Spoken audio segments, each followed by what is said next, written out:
We have a full agenda, starting with an update from the Pathways regarding the passage of Assembly Bill 825 and its implications for Pathways Step 2 and the transition into new governance.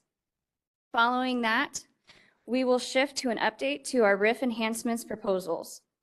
Please keep in mind that these are proposals from the liaisons, but we have incorporated feedback from our sectors, the Western Energy Market Governing Body, CAISO staff, and Pathways. One consistent theme throughout this process has been the importance of collaboration across the stakeholder groups as we move forward.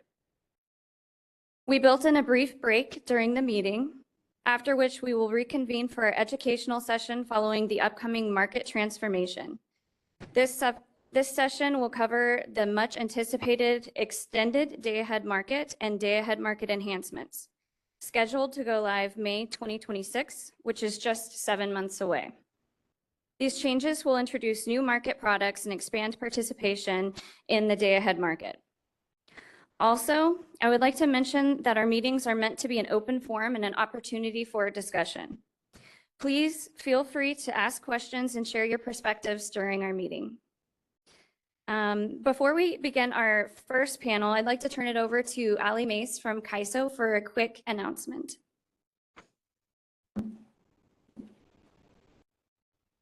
Great, thank you, Lindsay. If we can go to the next slide, please. I just wanted to make a quick announcement and a request for your feedback and participation. So last year, we conducted a working group survey to gather your feedback on how the working groups were going and to identify stakeholder process improvements.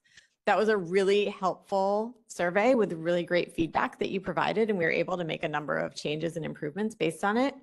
So this year we are conducting a quick follow-up survey to check in on how we did, if we got things right, if we got the kind of level of changes right, and to seek your feedback on that.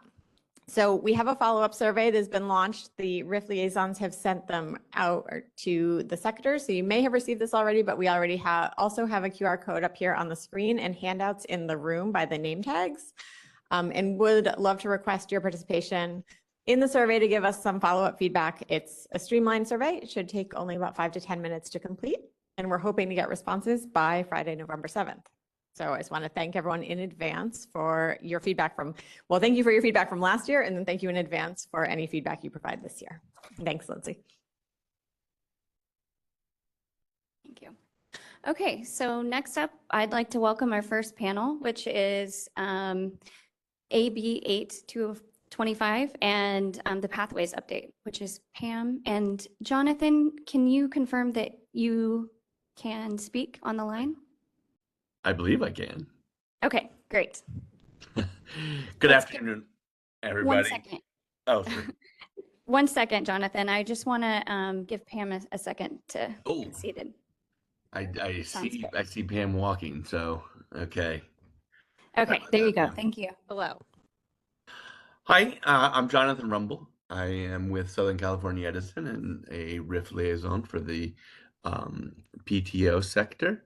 And today we want to be able to provide an update for about the passage of AB 825, which we believe is unlocking the door to West-wide grid governance.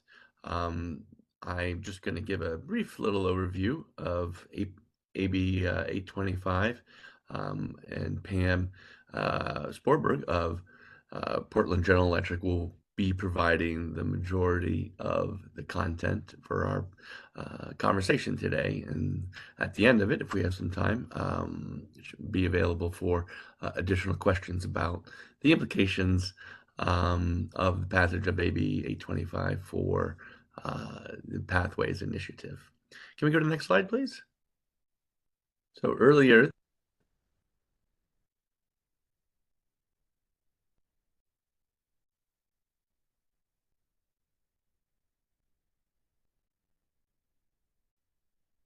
I think we lost John. Silas, can you still hear him? Nope, he's frozen and his video's gone off on my end. Oh, he's back now. okay, unmuted myself. Everything okay? Great. Yep, I can hear you now. Okay. So the key provision of AB 825 that many of us were excited about and has probably the greatest implications for the Pathways Initiative and establishment of broader West-wide collaboration in the electric industry is that it authorizes uh, essentially the CAISO and California utilities to be able to join West-wide wholesale electric markets that are overseen by an independent regional organization, such as that contemplated by the Pathways Initiative. All the while, similar to what essentially happens in the rest of the country, it does preserve state authority. The CAISO does remain the balancing authority for California and the transmission planner, and as well, other agencies in California will retain control over procurement, reliability, and planning. Additionally, the legislation calls out that California is still required to enforce its greenhouse gas policies. And similar to any other state in a regional organization, whether it be an RTO or something more akin to what's being planned in Pathways, California will have the right to withdraw and exit the regional market if it's no longer in the state's interest. But that is not unique to California, and any state generally has that ability and that right. That's pretty much all I wanted to say on AB 825. I think the important thing is that it allows for the independently governed regional organization to oversee electricity markets that California entities, both CAISO and the utilities, can participate in. Now I'd like to move to Pam, who is with Portland General Electric. She has a presentation. Can we go to the next slide? Pam, do you want to take it from here? Thank you. I think I got my date wrong. There's a typo on October 4th, 2024. Well, maybe I will start there. So as Jonathan shared, I think we're all very pleased to have seen the passage of the Pathways legislation, particularly in that the legislation was a clean bill. It allows us to move forward with the implementation of the Pathways Step 2 proposal as it was written and approved by the launch committee. And I think it's really important because over the last few years, we've worked very hard across a diverse group of stakeholders to find the appropriate balance that went into that Step 2 proposal. The Step 2 proposal had a lot of input, particularly from the Regional Issues Forum. We partnered very closely with the RIF liaisons on the sector proposal. And we're working with a lot through subcommittees that included a lot of partnership with the Regional Issues Forum to find that right balance around how should this group evolve into what I think many stakeholders had asked for, which is a stronger participation in the policy development process of stakeholders. How do we find a greater voice for stakeholders in that policy development process while preserving a lot of what we like about the current system, including that we do have staff expertise and the opportunity for those expert staff to help guide and shepherd a stakeholder initiative all the way through to its conclusion. So the Pathway Step 2 proposal does have quite a lot of detail on this evolution, but I think it has been a work in progress.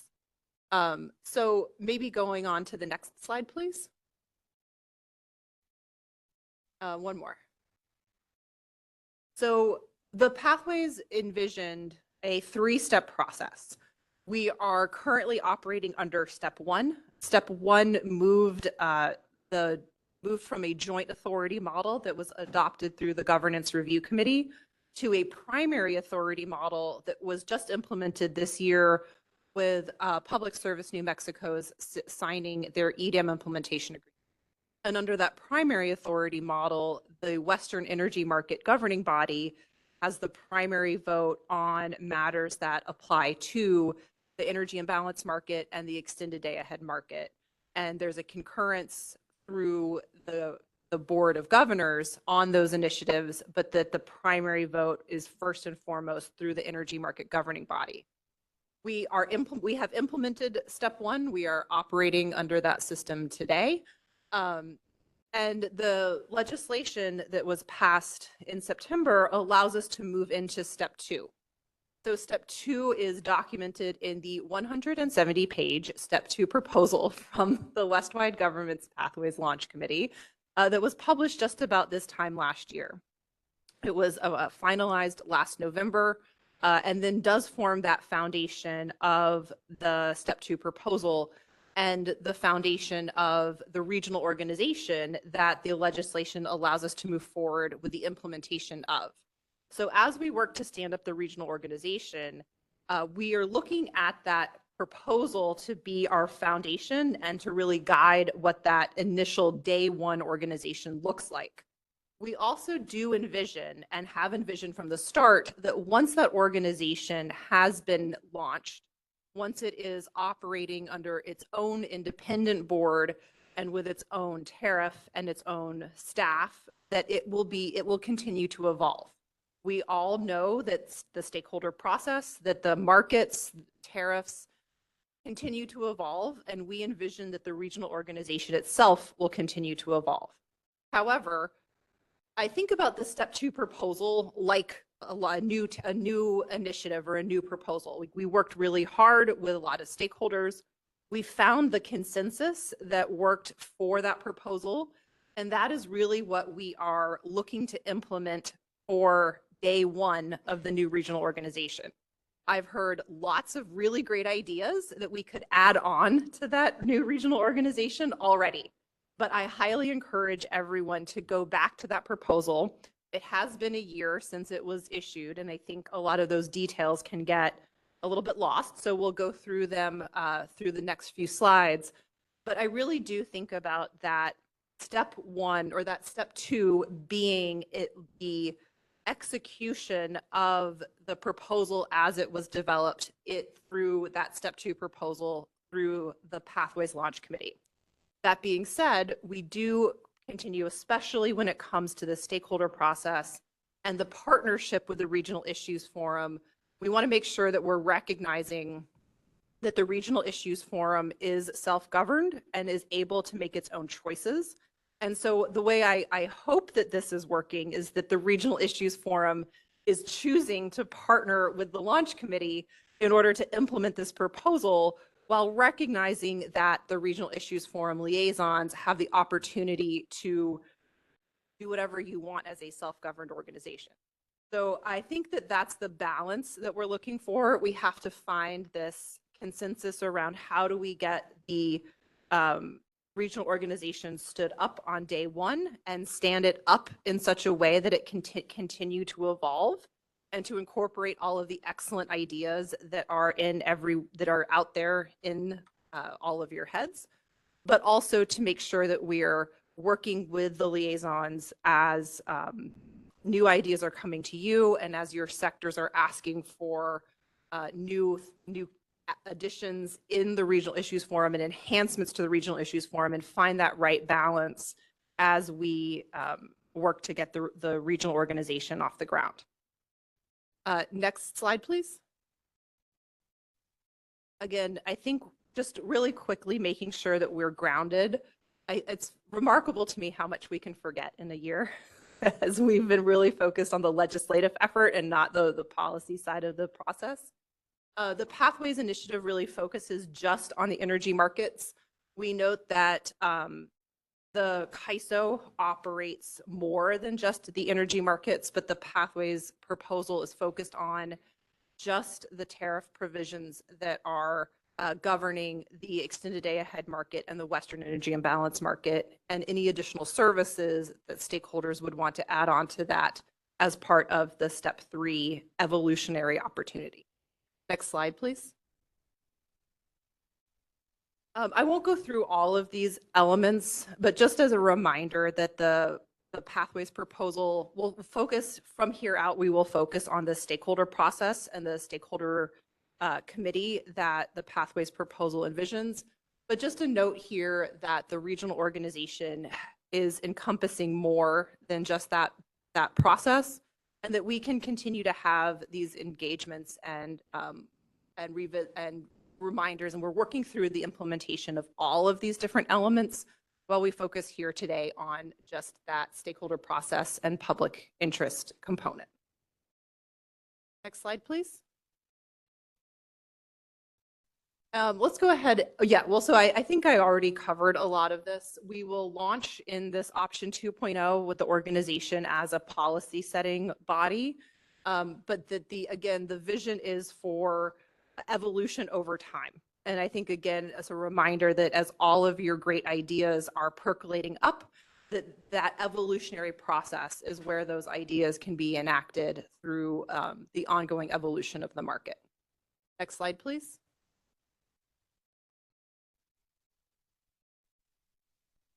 And now we get to the Stakeholder Representatives Committee overview, which is the focus of the rest of our conversation here today.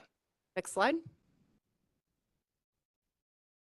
So in the Pathways proposal, the Stakeholder Representatives Committee really envisioned an enhancement to what I think the value that the Regional Issues Forum has brought into the stakeholder process so far. And I mean, the number of people in this room, we have a packed house, and I know there's a number of folks who are also on the call. It really reflects that the Regional Issues Forum from its inception has provided an extensive and credible value to the region through education and an opportunity to have more in-depth dialogue on the stakeholder process and the evolution of the market. The Pathways proposal envisions continuing this process, but bringing more of that into some of the policy development process itself.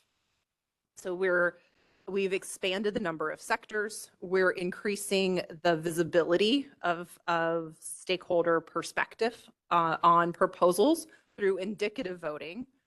I think a really key piece where we've, I think, enhanced what the CAISO has in place today with some polling, but not quite to the level where that polling is turning into a vote that would then be tallied and presented to the board.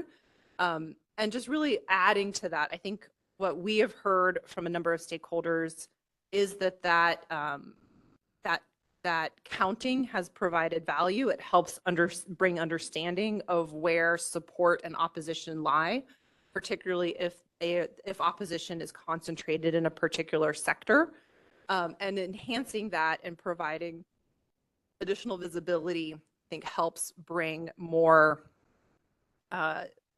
granularity to the board's decision, so that board decisions and votes can really have that more holistic perspective on stakeholder support or where potential challenges with a proposal might lie. We go through several enhancements that I think were really built on work that the Regional Issues Forum already had in flight, including issue identification and prioritization. I know this group has worked very hard to bring additional visibility and stakeholder process into just what is going to get calendared, what is going to become part of an initiative, and a look at what staff is going to undertake from an initiative perspective. We wanted to make sure that that hard work and evolution carries forward into the regional organization and the way that they are addressing stakeholder priorities through the policy development process and tariff evolution, as well as enabling stakeholders to have additional visibility as it goes to the board. Next slide, please.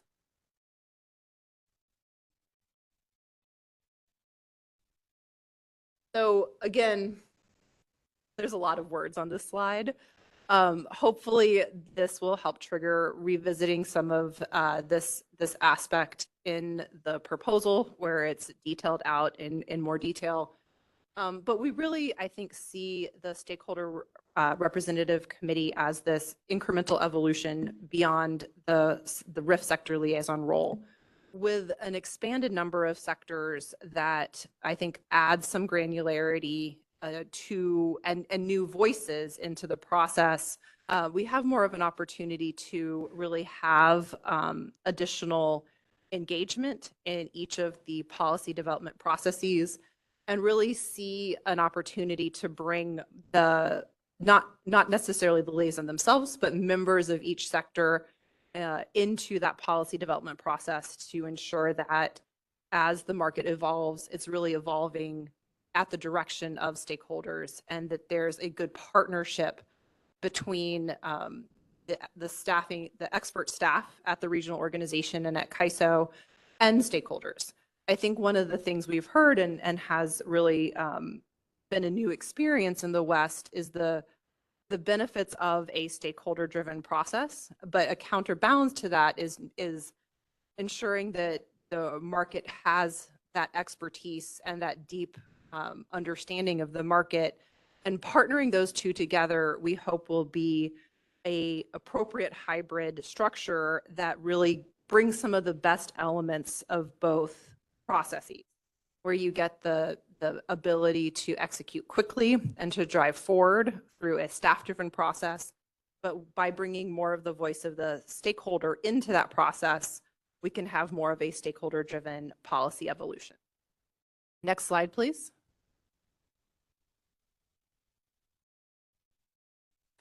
We get a lot of graphs back when we were putting these things together.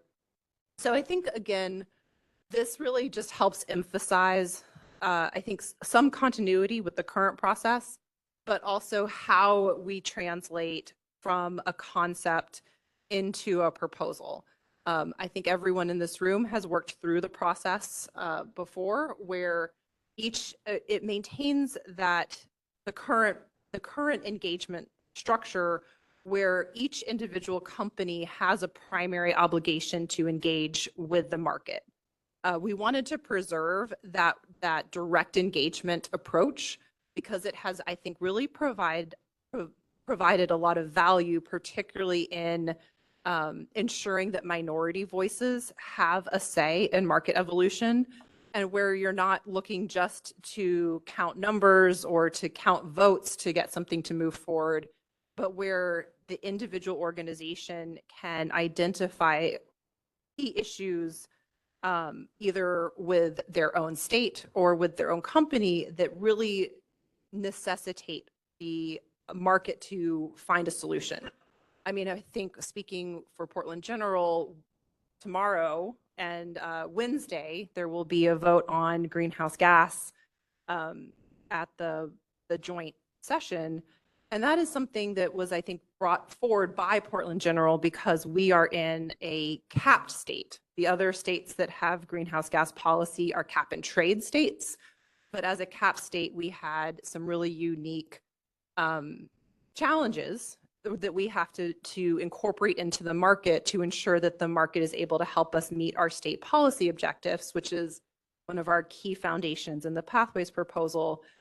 And if we're a mid-sized utility in a mid-sized state, and if we were trying to, whip votes to get capped GHG emissions into the stakeholder process, we would have very few allies. And so making sure that we preserve that opportunity for all states, all stakeholders, to be able to have something that is incredibly valuable to them, to their own market participation, be stakeholdered and be part of that process, is a foundational principle of the Pathways proposal and the way we do engagement through the process. Again, so we, as an individual organization, would engage directly on our policy priorities we roll that up into our sector. Hopefully we can work with some of our colleagues to help them understand why it's so valuable to get that as a priority for the sector itself. And then as we go through the higher levels, we find more and more, hopefully, consensus on what the top priorities are for the market, and work through those initiatives as they get through the policy development process and ultimately to a board vote. Next slide.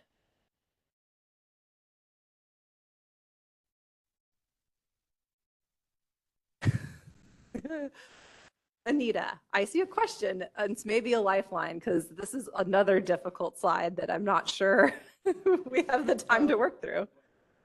So this is Anita Decker, not necessarily a lifeline. If you go back to the previous slide, on the top box there where it shows the RO board approves proposal with advisory support from the RC. I'm assuming that the DMM, the experience of the individual board members, as well as staff, that there's going to be more than just the SRC's proposal in. And that doesn't seem clear on this. Yes, I mean, I think that in totality, previously, that in the slide where I didn't talk through every single bullet on the box, we maintain all of the current structure of the ISO that are currently embedded in the ISO. We have the DMM, we have the market expert, we have the market surveillance committee. And these are, I think, key pieces of the policy development process that are enhancements to what we're specifically talking about here, which is the role of a stakeholder or a market participant in driving forward a particular policy proposal.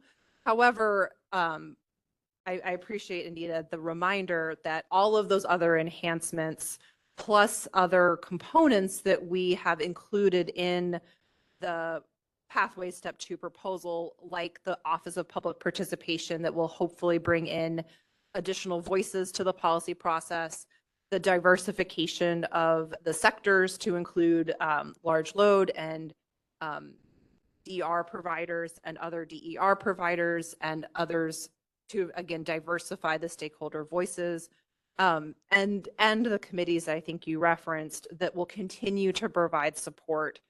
We also have the body of state regulators that will continue to, that have play an enhanced role under the pathways process. Again, way more than we can get into in the specific time slot allowed today, but that all of those pieces will, I think, continue to provide input to the board. And especially we expect, or hopefully the regional organization can continue to attract the kind of caliber of individual that the ISO board and that the Western Energy Markets Board has attracted, where we really, I think, have set a bar around board engagement and board, the willingness of the board to seek out stakeholder perspective on design proposals. I think that that has been a real enhancement and a real value that the Western Energy Imbalance Market has had from its start. I continue to be very impressed by the willingness of the board to call a diverse group of stakeholders directly to make sure they're fully informed, to get additional context on comments, and we don't expect any of that to go away. I think that thoughtful, analytical engagement from the board is one of the values that we want to make sure carry forward into the process.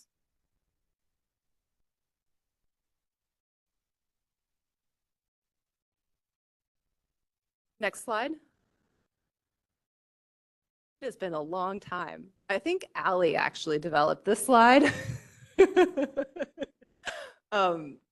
So again, I think this just shows that there is a iteration process for any new idea.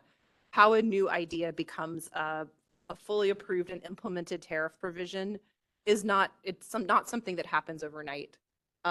We want to make sure that the enhancements to the cataloging process are preserved and carried forward.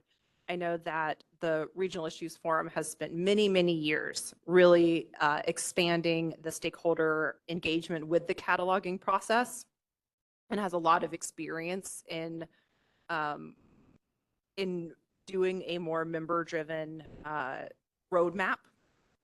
That's something that carries forward.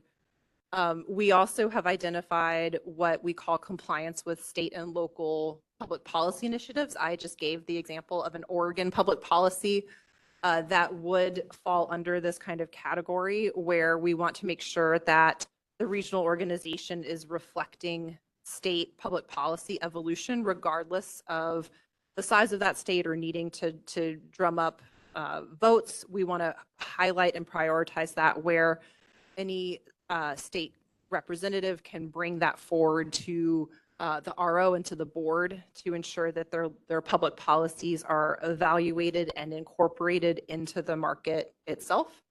And then we have discretionary initiatives where we are enhancing the ability for stakeholders to engage and drive those discretionary initiatives to get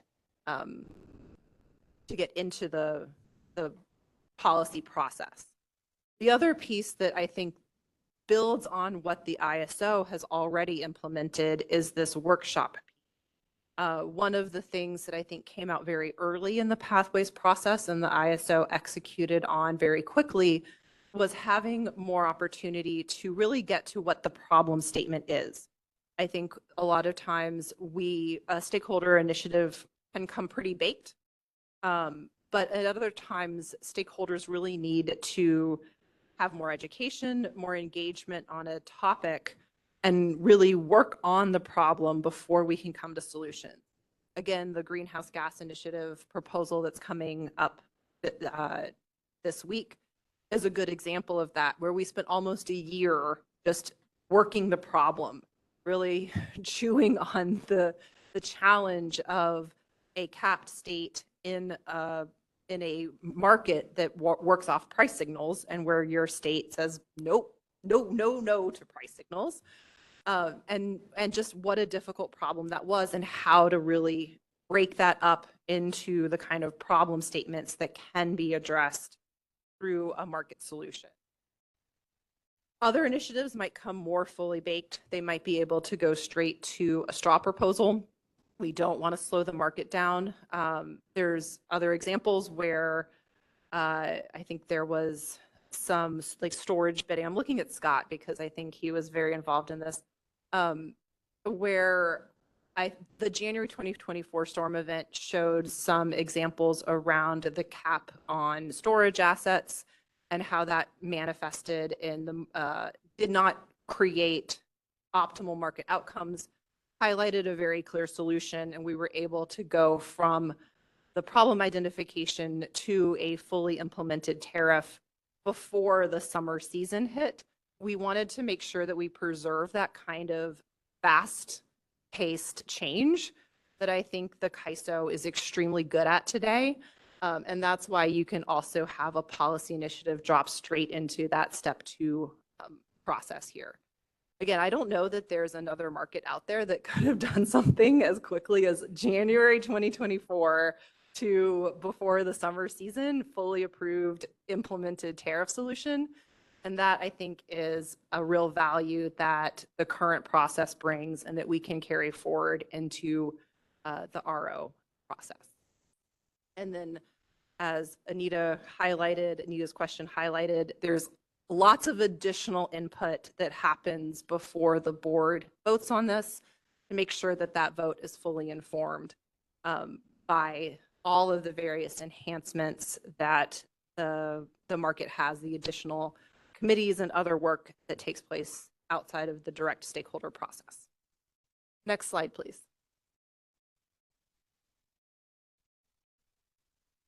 So we do introduce some enhanced voting. I do want to highlight that there already is some limited voting in the current process. When a stakeholder goes to submit their comments, the first question typically is support, oppose, or neutral. That in and of itself is a basic level of voting.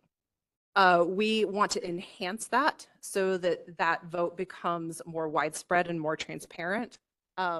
that and add those kind of indicative votes at additional points along the process. We have here listed the roadmap process, and then as the working groups translate into a policy proposal, we would have that same kind of voting be able to provide that kind of touch base and milestone that also helps indicate whether stakeholder concerns are being addressed as the policy evolves. We also make sure that we introduce a remand process if significant opposition exists. This is one of those areas that we are working to define as we move forward with the RO. This is a area where we're really working to define what that specifically means. But we do want to make sure that if there is significant opposition to a proposal, that there's an opportunity to take that back through the stakeholder process before we would ask the board to vote on that. And again, I think we want to enhance the way these votes get shared with the board so that there would be some opportunity to identify some more analytics behind that support, oppose, or neutral vote to help the board understand if there's opposition in a particular sector, if there's opposition by a particular type of entity. For example, do all small utilities oppose a proposal, or does this have significant opposition in the IPP sector? We want to be able to have that kind of analytic show through the tabulated voting. And I think one more slide. Yes. Thank you for listening through again and revisiting the Pathways proposal a year on. We are very excited to have the legislative go ahead to move this towards implementation, and I would be happy to answer any questions that you might have. Yes. Hi, this is Lauren Carr with CalCCA. I was wondering if you could share a little bit and maybe confirm my understanding about sector organization and formation. We're a member of the consumer-owned utility sector in RIF, but under the SRC, we'll be under the non-IOU LSC serving load in the WEM or EDAM sector. Long name. But yes, and so my understanding is that the sector should be kind of self-organizing and doing that now because there's some activities coming up with the nominating committee and stuff like that. So I just wanted to see how you envision that going. And I know CalCCA, we're doing some outreach to try to connect with all of our sector members and making sure we have as complete of a list of members as we can. So just wanted to get your thoughts on that. I think that's a really great question. And I think one of the challenges and growing pains right now is this sector reorganization. So I think the first place to start with are your RIF liaisons. I think the RIF liaisons have been deeply involved in these conversations. But again, I want to also emphasize this kind of self-organized piece.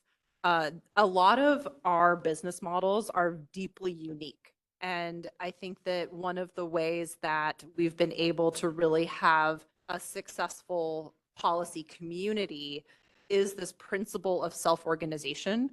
That means that you as a CCA can in many ways elect your sector. You have to also be then accepted by the other people who've elected that sector. So there is a little tension there. But that having that kind of opportunity to identify where you as a stakeholder have your primary points of business is really, I think, important. Especially we look at some of the diversity in the IPP sector. And a lot of IPPs also have load serving entity arms. And this kind of self-organization allows that self-selection into the sector where the individual company is most comfortable, but also recognizing the sector has to accept that modification. that does represent, I think, more of a burden and challenge in this period of organization, right? So as we are reorganizing into new sectors, that organization piece is hard right now. And so again, I think the best place to start is your current RIF sector liaison, because they're deeply in the weeds of answering these more nuanced questions about transition from one sector to a new sector, and then how to make sure that that transition goes smoothly, and that as new sectors are being stood up, they feel supported and have the ability to remain represented and engaged through the transition. Scott, you look like you want to jump in.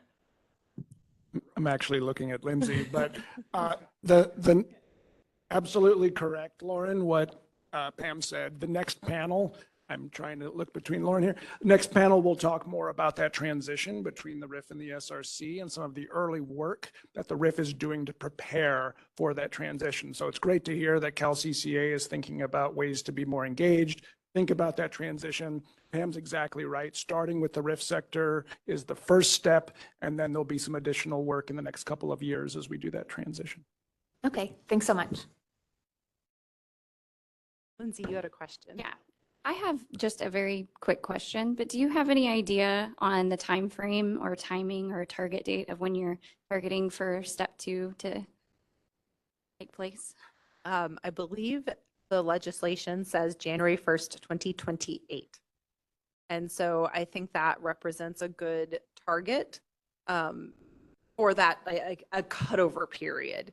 I think that if we wait till that date, we would be well behind the ball. And so I think that gives us a really 2-year runway to get there. And so I think what I appreciate is we've really been doing this evolution as a lot of these ideas have percolated up through the pathways process. Again, as I noted, CAISO has already incorporated working groups. You guys have done a huge amount of work on the policy prioritization process and additional stakeholder engagement. So I think that we have, and again, you guys are self-organized. You can do whatever you want with this evolution. And so I think we have that runway, but that for some of the pieces that I think are unique to the Pathways proposal, it would be that January 1st date. Thank you. And are there any other questions in the room? Yeah. Go ahead. Hi, Bob Hedrick, California Department of Water Resources. And we have an enhanced interest in what is going on right now. We very often feel a little orphaned in the process. We fit kind of in a whole lot of groups and don't fit real well in any group. And so we're kind of looking to see how we can find a home, because we are concerned that as diluted as our voice is today, with the expansion of the market, the dilution will be even more significant. It took decades to educate CAISO on unique facets of the California State Water Project and what it does and how it does it and how it interacts with the market. And we want to try and truncate that learning process going forward here as the regional organization gets stood up. And so we will be looking for any help, including looking at processes that might be available for standing up additional sectors where we might be a better fit. Welcome your comment. And again, I think your liaisons are here to support, but that, I mean, I think happy to work with you to find the right spot, either within the current sectors or to think about what would be appropriate. Thank you very much. Other questions? Oh, this is TJ with Department of Water Resources, to follow Bob. I was wondering, is it recommended to be part of a RIF sector now in order to participate in SRC or sectors as they join, or could an decide to join later? Lindsay, do you have an answer? Or? you want to answer first? Sure. You're very welcome to be a part of the RIF now. But for pathways, I don't know how to answer that one, but we would definitely welcome, yes, the participation in the RIF. We would definitely want to hear your voice and have your participation as part of RIF. And we are on a number of mailing lists with the RIF today. And so we have access. It's not been as important to us as this is going to be. And so we are more focused, and we've not had real great success here in the last couple of years with the current CAISO stakeholder process. And so we're looking to try and boost that a little bit. So active. I mean, again, I think there's the first level of engagement is company to the CAISO and to the RO staff. And so I think, as you mentioned, you've done a lot of work to educate the CAISO on the unique characteristics of your operations. And I think that's something that we do want to make sure that that relationship remains preserved as we do this transition process. I think as we try to also enhance the opportunity for sector-driven engagement, that we get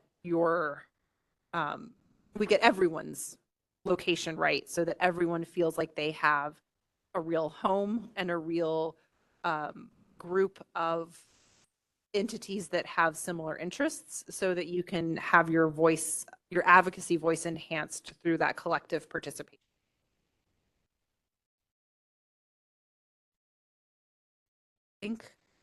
I'm out of time. Yeah, yes. Okay, I think we're good. Thank you so much, Pam.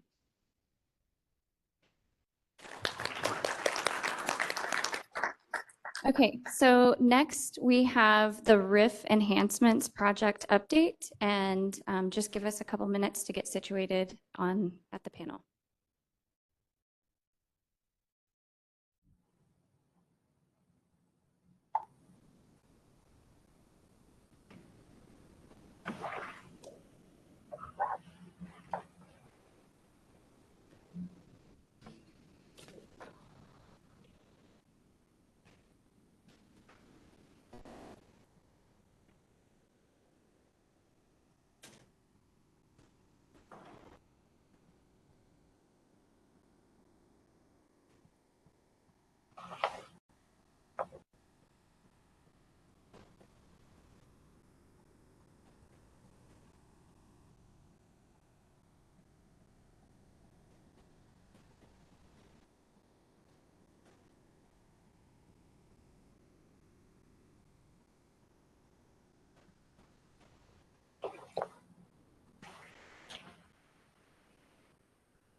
Meg? Can you hear me okay? Yes. Can you hear me? The volume's a little bit, it's coming through a little bit low. I'm not sure if others on the WebEx are having the same issue.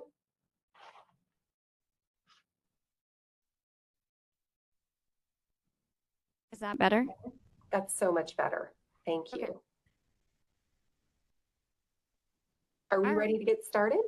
I think we are. Okay, terrific. Well, first of all, I'd like to start with a thank you to Pam for providing such a nice lead in to this topic, which dovetails with some of what we're going to be the pathways.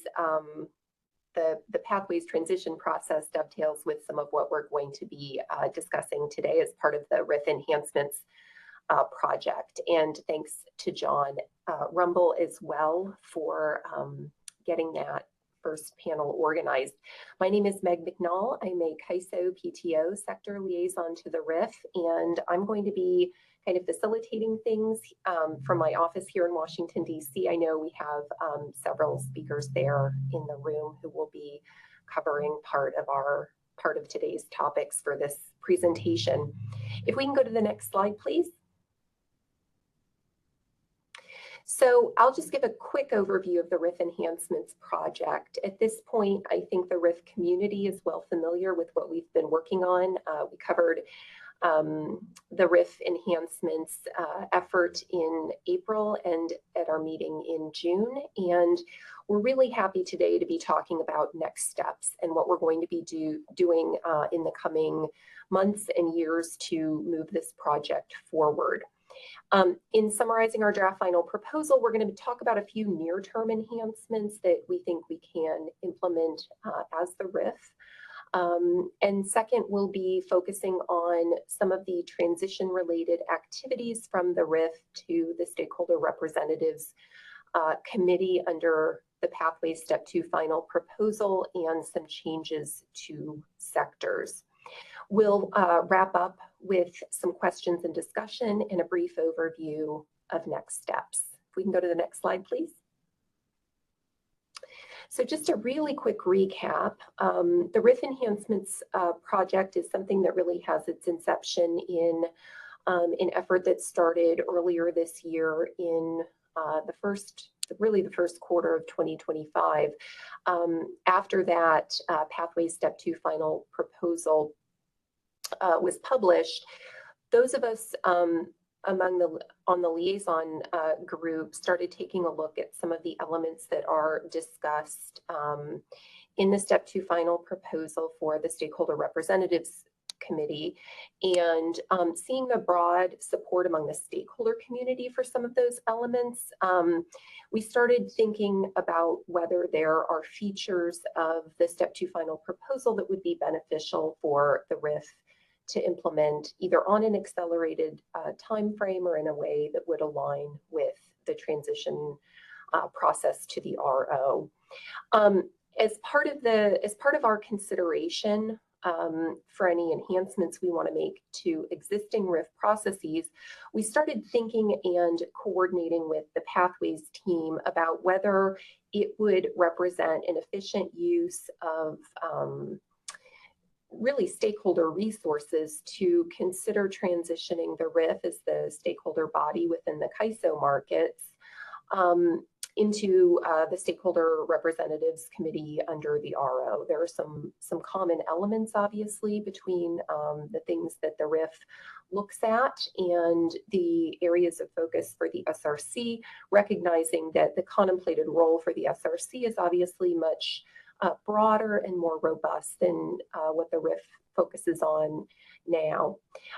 As we have thought about both near and longer term enhancements, we are carefully considering the need for coordination with and support from the CAISO, the Western Energy Markets Governing Body, the Pathways process, and obviously the stakeholders that are common to both the RIF and who will be participating in the SRC when that organization is stood up.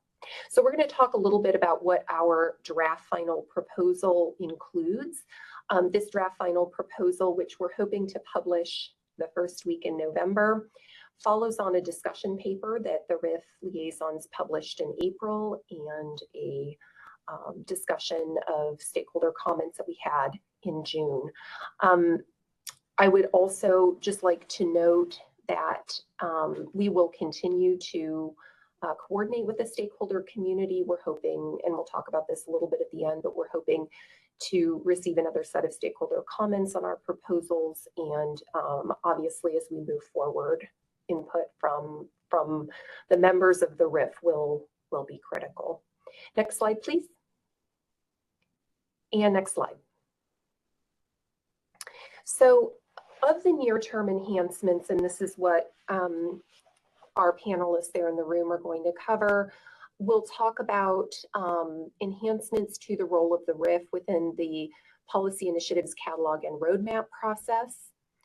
Rahul, I believe, is going to cover that topic, followed by Vijay Singh, who will be discussing the sector sponsor pilot program. And then Lindsay will cover indicative voting and how we propose to address voting within the discussion paper. Finally, Lauren Tenney-Dennison will talk about the current role of the RIF and how we see that both evolving while retaining some of our existing functions, including the educational role of the RIF. If we can go to the next slide, I will turn things over to Rahul to get us started. Thank you, Meg. Just a quick sound check. Is this better? Oh, wow. Really this close? Okay, I am not comfortable with this. Okay, with that, yeah, let me pick up where Meg stopped. We'll start with the policy roadmap initiative. Generally, the RIF sector has already been involved in the CAISO's roadmap process, and this process has worked through where we provide the initial feedback through a survey. Where we are going with our RIF transition proposal is to mirror a lot of things that were written in the Pathways initiative. And we don't envision that the entire roadmap process would change, but what we are envisioning is it's more driven by stakeholders, and there are key inputs or feedback that stakeholders either have an ability to share or have a lot more transparency on how the decision gets made from what's proposed to what gets into the roadmap. And can we go to the next slide, please? So where we envision this to go is keep the process similar, but just get a lot more engagement. What we mean by that is we are going to have either the RIF liaison or one of the representatives to actively participate in this process. We will have a similar survey that we do before, but maybe you have a different platform. We will have consultation with CAISO staff on the catalog and the roadmap. We will have a communication midstream on how the process is going. And in the end, we are considering whether we have indicative voting on the final catalog or roadmap. The biggest feedback that we have received from our sector is the path from where stakeholders provide the feedback versus what shows up on the roadmap or the plan. And what we are envisioning in our process is the RIF liaisons will be eventually working with the CAISO staff and even presenting the final outcome. We don't envision the RIF liaisons to actually do the survey results or voting. That work would still be done by the CAISO staff. Is the engagement and transparency what we expect to change from? I think that covers the high level of this slide, and I think we are taking questions at the end. Thanks, Rahul. Next slide, please. I'm Vijay Singh, the EDM sector representative and RIF secretary, and I'll be talking about the sector sponsorship role. Next slide, please. So the purpose of the sector sponsor, as envisioned in the Pathways Step 2 proposal, is to facilitate engagement among stakeholders and to assist with outreach between stakeholders and CAISO staff. And the purpose is to also help ensure that the initiative is progressing in a constructive manner, that stakeholder voices, both majority and minority, are being heard, and to facilitate substantive discussions among stakeholders with differing perspectives. Sponsors don't need to be a RIF liaison or an SRC representative. They should understand the issues and have interest in facilitating stakeholder engagement, but we don't envision that sponsors need to be a technical expert. Also, the sponsor would be expected to really separate their role for their company, doing advocacy and stakeholder initiatives, from that as a facilitator, as a sector sponsor. Next slide, please.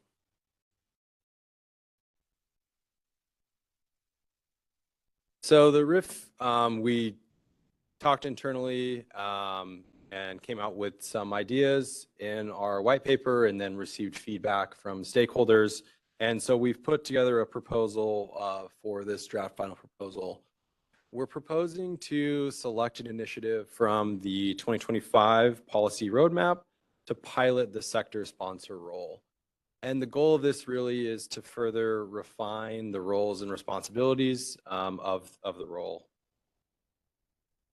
Through internal conversations and receiving feedback from stakeholders, we've come up with some initial guidelines.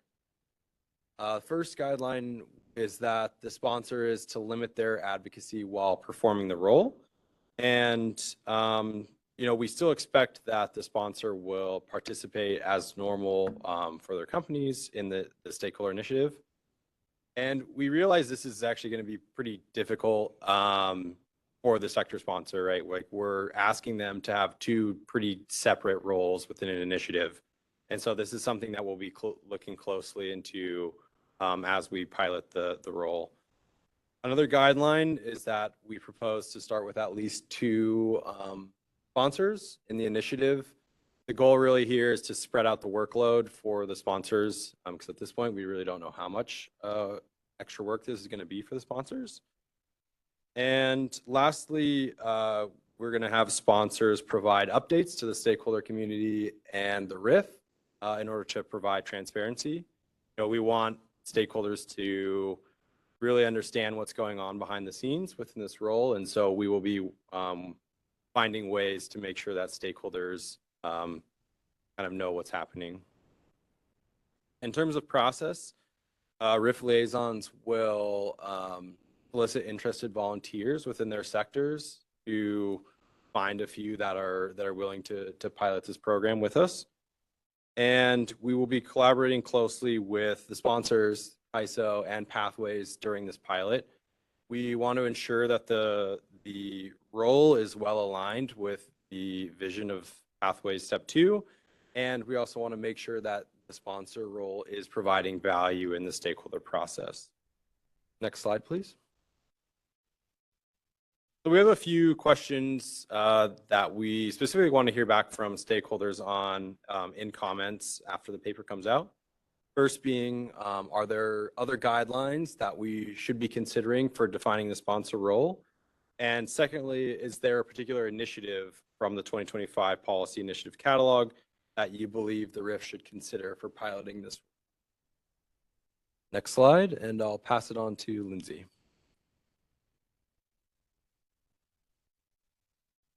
That this one works very well. I'll speak loud. So Lindsay Schleckway, the EIM Entity Sector Liaison, and I have the indicative voting. We can move to the next slide, please. Okay, so in our draft final proposal, we are thinking that CAISO should begin implementing indicative voting during each comment period within the stakeholder process.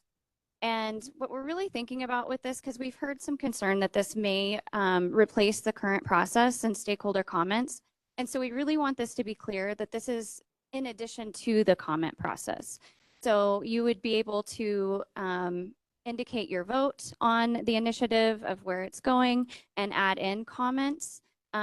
Or there's an idea of you could just vote, but we'd also really like to hear your comments. We're not trying to supplant the comment process.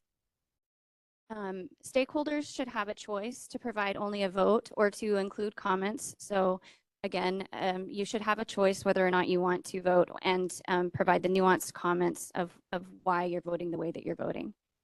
And let's see. So the other thing that we decided to add to this, because originally we included the indicative voting as support, oppose, or neutral.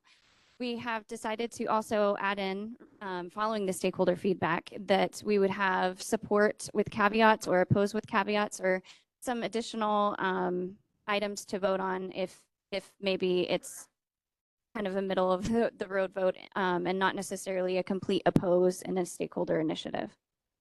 And then we would like to kind of build the process of how we're going to report the results and also report to the Western Energy Markets governing body with a kind of a summary of the stakeholder feedback. And we are also still going to include and indicate those nuanced comments. So it won't just be the vote going back out. All right, we can move to the next slide. So here, I just wanted to provide kind of a a snapshot or an idea of how this may look. We are requesting feedback. So if you have other ideas on how we could show the votes, we're definitely receptive to that feedback. So here you can see that we have the sectors on the left there, and then we have the different categories of how the votes came in on, say, any initiative. So this is one way. And we're also curious if stakeholders would like to see votes by geography or votes by supply only or load only, or how we should tabulate the votes. I will say that some of these may be difficult to do, but we'd still like to hear that stakeholder feedback so that we can kind of prioritize what stakeholders really are interested in. Next slide, please. Okay. So the feedback that we're requesting from stakeholders is, again, which report type would be the most helpful for indicative voting. And again, with this, we're not looking to supplant the stakeholder comment process. This is just in addition to. So that's all that I have for indicative voting, and I'll move it over to Lauren. Thanks, Lindsay. Lauren Tenney-Dennison, I'm one of the liaisons for the COU sector. If we could go to the next slide. I'm going to talk about the function and purpose of the RIF. We could go on to the next slide. So in the paper, we explored the idea of whether the RIF would continue to evolve to provide more of an active advisory function. And this is really a continuation of an evolution that started in response to changes that the Governance Review Committee made several years ago that allowed the RIF to interact and talk about active initiatives. And over the past several years, the RIF has submitted several versions of comments to the EIM governing body, or the WEM governing body. And we looked at whether this expansion, so there's two questions here. One, should we expand that role? And the second question, should we retain an educational role as part of that transition? And so in the draft final proposal, the first piece addressing that educational question, I think pretty much across the board, we heard about the importance of that educational role, and folks concerned that if the RIF isn't doing that before there's a full transition where somebody like the Office of Public Participation might be taking that on, there was concern, well, who's going to take up that educational role? So in the draft final proposal, we're proposing to maintain that role and continue some conversations with Pathways as that moves forward to talk about if when the official shift to the SRC happens, where that educational role will land. But in the interim, make sure that the RIF is maintaining that educational component. The second piece on this discussion about whether there should be more active advocacy from the RIF, we got a range of comments back on that. There was some support for that idea, and I think that one of the important things to note on the support is there's support for continuing in the vein in which we've been doing that, where it's a lot of the RIF summarizing perspectives of the sectors. It's not something individual and apart, like the RIF has a perspective that's divorced from what the sector's views are. It's really, our work is to come together and combine and identify areas where there's room for, or areas of agreement and consistent perspective, identify maybe areas where there's some differences. And similar to what Lindsay just said on the voting, not replacing the independent participation from individuals in the process, we got comments just reinforcing that if the RIF is doing something, just make sure it's not putting that commentary up and above beyond the individual comments that are submitted throughout the process. So what we're proposing to do is continue this evolution we've been going on and really work with our have the RIF liaisons work with the RIF community to create a more formed process. A lot of the comments we've been doing so far have been kind of ad hoc. Sometimes they come together on a pretty short time frame. It sometimes limits our ability to work with the sectors.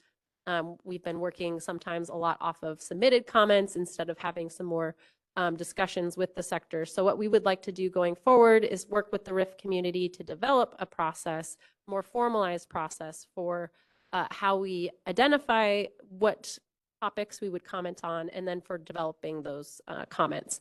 And so as we look for feedback, that's an area, feedback in response to this proposal, that's an area we'd really like to hear from folks. What kind of outreach would you like to see? What kind of topics would you like to see the RIF comment on? and really start to lay the groundwork for doing, putting together that more formalized process. So with that, I think I'm handing it back to Meg to talk about sectors. Thanks, everyone. Can we move to the next slide, please? And the next. All right. So having talked about those 4 components of near-term enhancements that the RIF is planning to take up, I'd like us to pivot to a little bit of a longer-term vision and talk about the transition process to the SRC.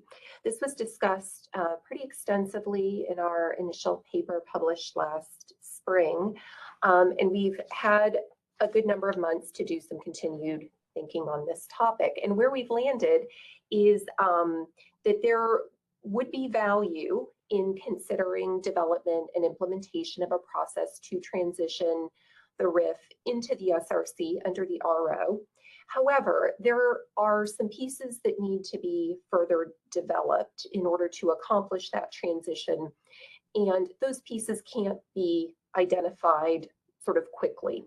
As the pathways process we've talked about is going to be undertaking a sort of a 2-year period to stand up the organizational elements, including the SRC, the RIF will need to take that time to coordinate closely with the pathways team on how a transition process would look and what makes sense as a series of incremental steps.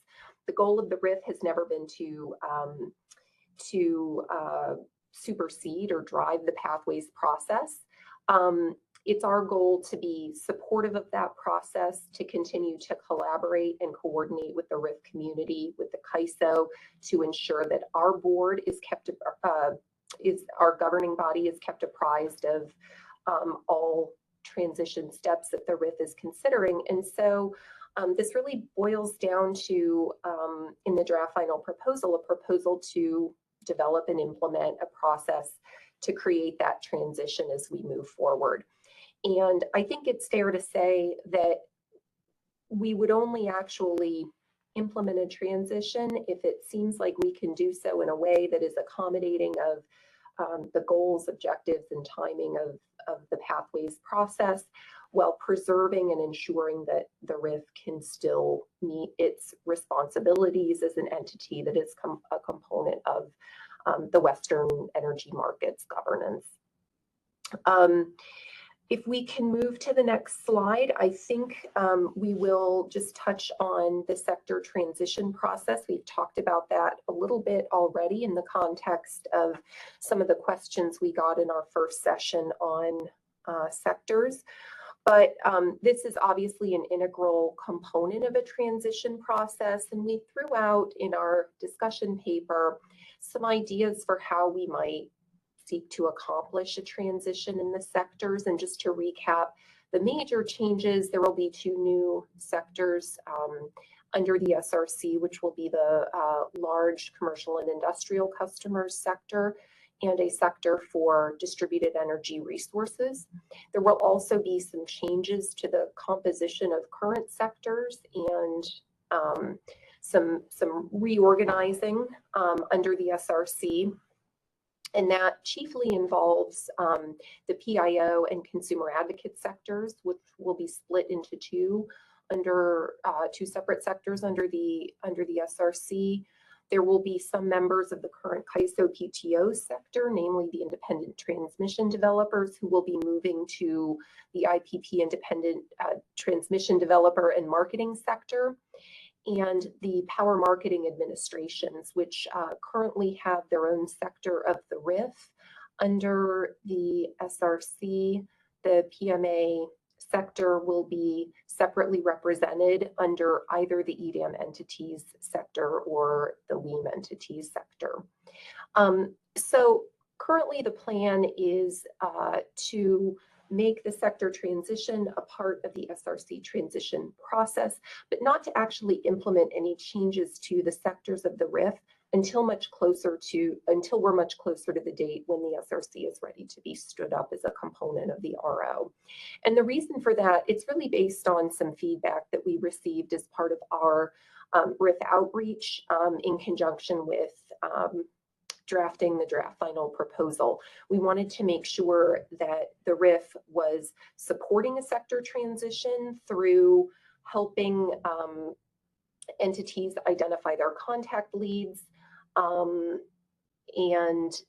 providing assistance and guidance to new sectors, as well as information about sector transitions, but not actually making any changes to the RIF sectors, at least in the near term.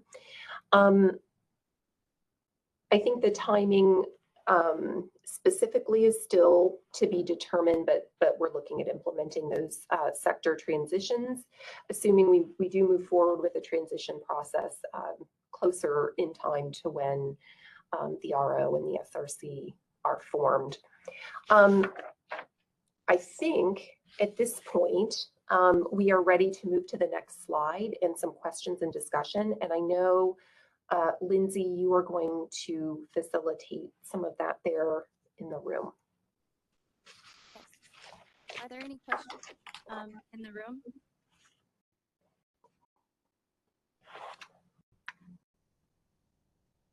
Josh, go for it. Maybe just a comment. This is all great. From presentation, also presenting it out to the stakeholder community. I think the first piece of the comment is that this is a new and large ask of the stakeholder community. So just maybe highlighting that for folks that are participating in the RIF in this call, that this is it is a component and something that has been put forward and asked of by the stakeholder community. It's now, I think, back in the hands of the stakeholder community to make it work. There have been previous efforts through the RIF process and the RIF's connection with CAISO on something like this in the past, but it hasn't had any sort of significant process behind it. I'm thinking of a couple more recent examples of stakeholder processes that CAISO has asked for stakeholder support from a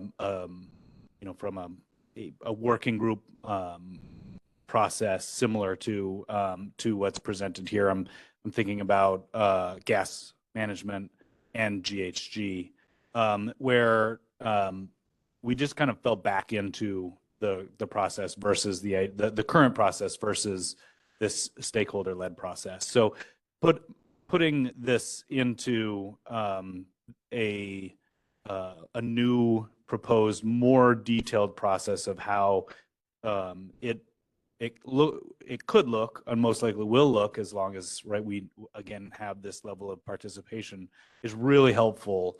So it's less ad hoc, it's less informal, and it's moving more into formal processes that have kind of the backing from the RO, from the Pathways Initiative, from the RIF, and with the CAISO and the WEM board. So I think there's a lot we're asking of the stakeholder community. I think we're laying it down with enough level of specificity of the process and expectations, and with that, working towards a higher level of success than we've seen in the past. Thank you. Are there any other questions? Hi, this is Jane Lockhart from NCPA, and one thing I'd like to hear more about is understanding what gap you feel you are filling by having a consolidated RIF set of comments that you're not getting from stakeholders. Because I think there is a natural tendency to feel like a RIF-centered comment would be valued higher than a stakeholder comment. And I noticed that you tried to address that in your presentation, but I'm trying to figure out what gap you're trying to fill. What do you think is missing that a RIF comment would address?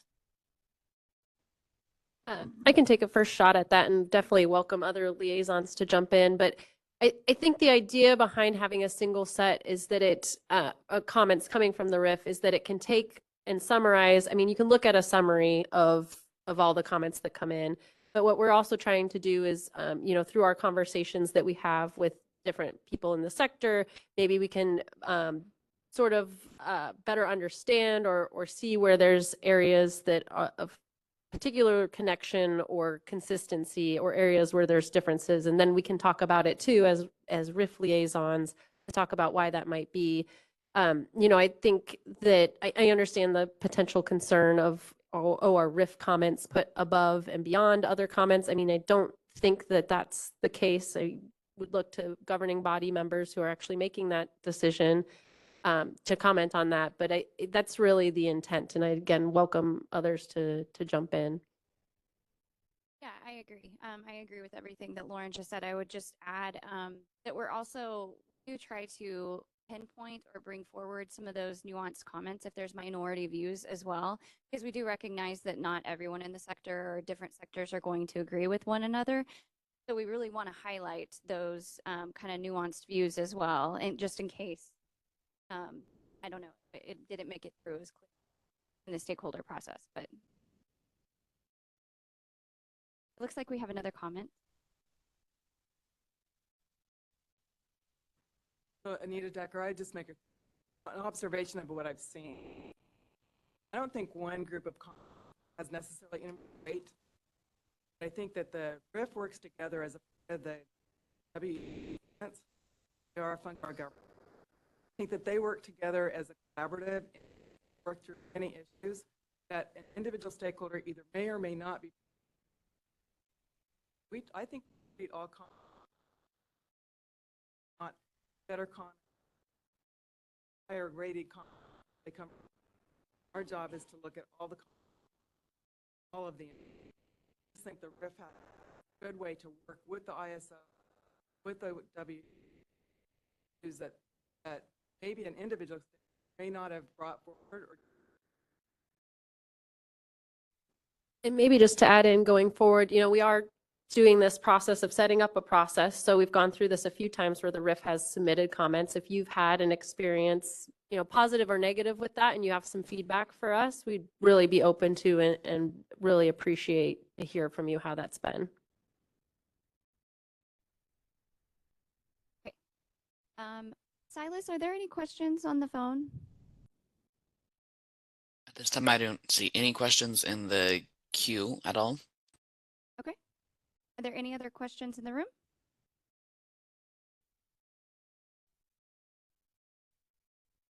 Okay, Meg, I think, do we have one more slide? I think we've got a couple more mainly focused on next steps. Okay, Silas, were you going to say something? Sorry. Sorry, we just had one hand go up. Okay, perfect. Okay, Brian, your line is unmuted. You can go ahead.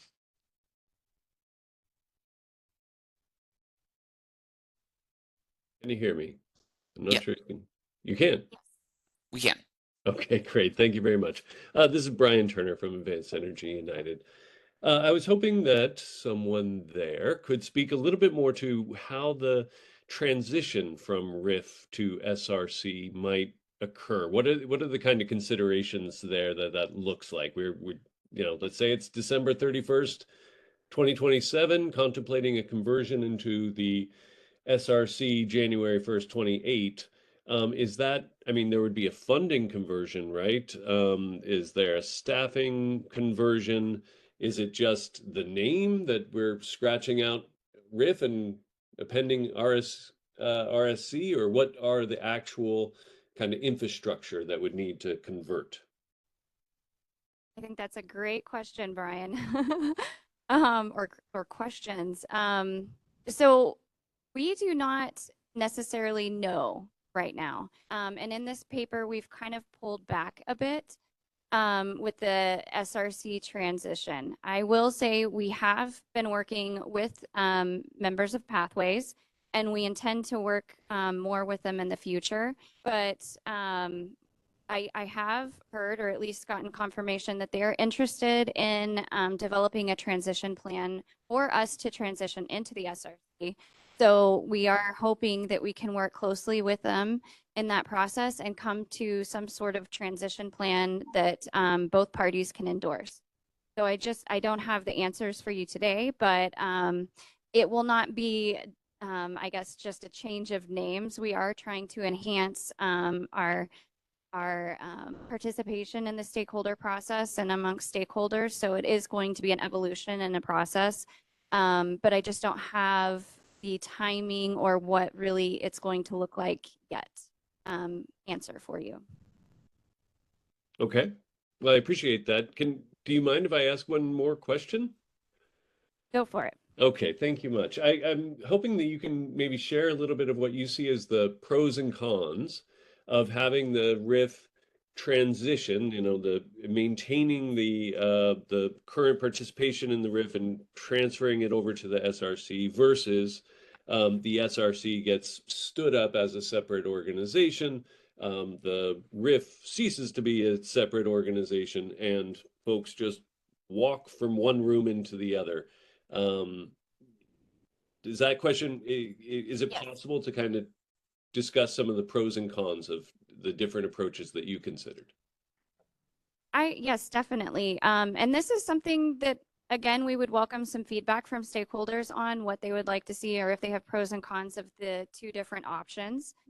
I guess from my personal perspective, I would see that a con of not transitioning the RIF into the SRC is that we have many of the same stakeholders who are liaisons or who are participating heavily in the RIF that would be participating in the SRC.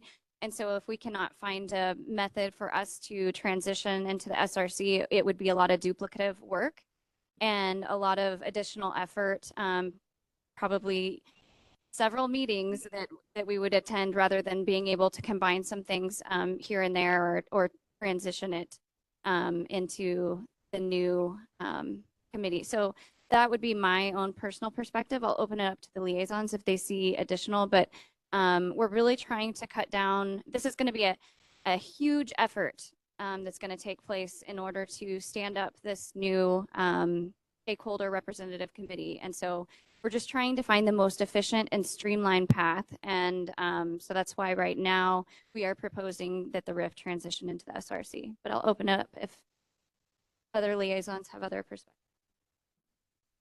If I could add one point, which is that, I think Lindsay touched on this, but I think, there's a lot of value in building on the relationships, the sector practices, some of the processes that we've been talking about as part of the RIF. I think that there is a good framework for a transition process. And as Lindsay pointed out, I think there's a lot of efficiency in exploring whether there's a way to make a transition process happen versus starting from scratch, given that it is largely the same set of stakeholders under each organization, just organized differently.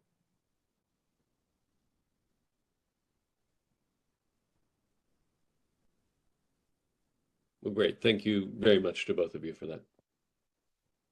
Thank you. Lindsay, can I maybe chime in on that as well? Yes.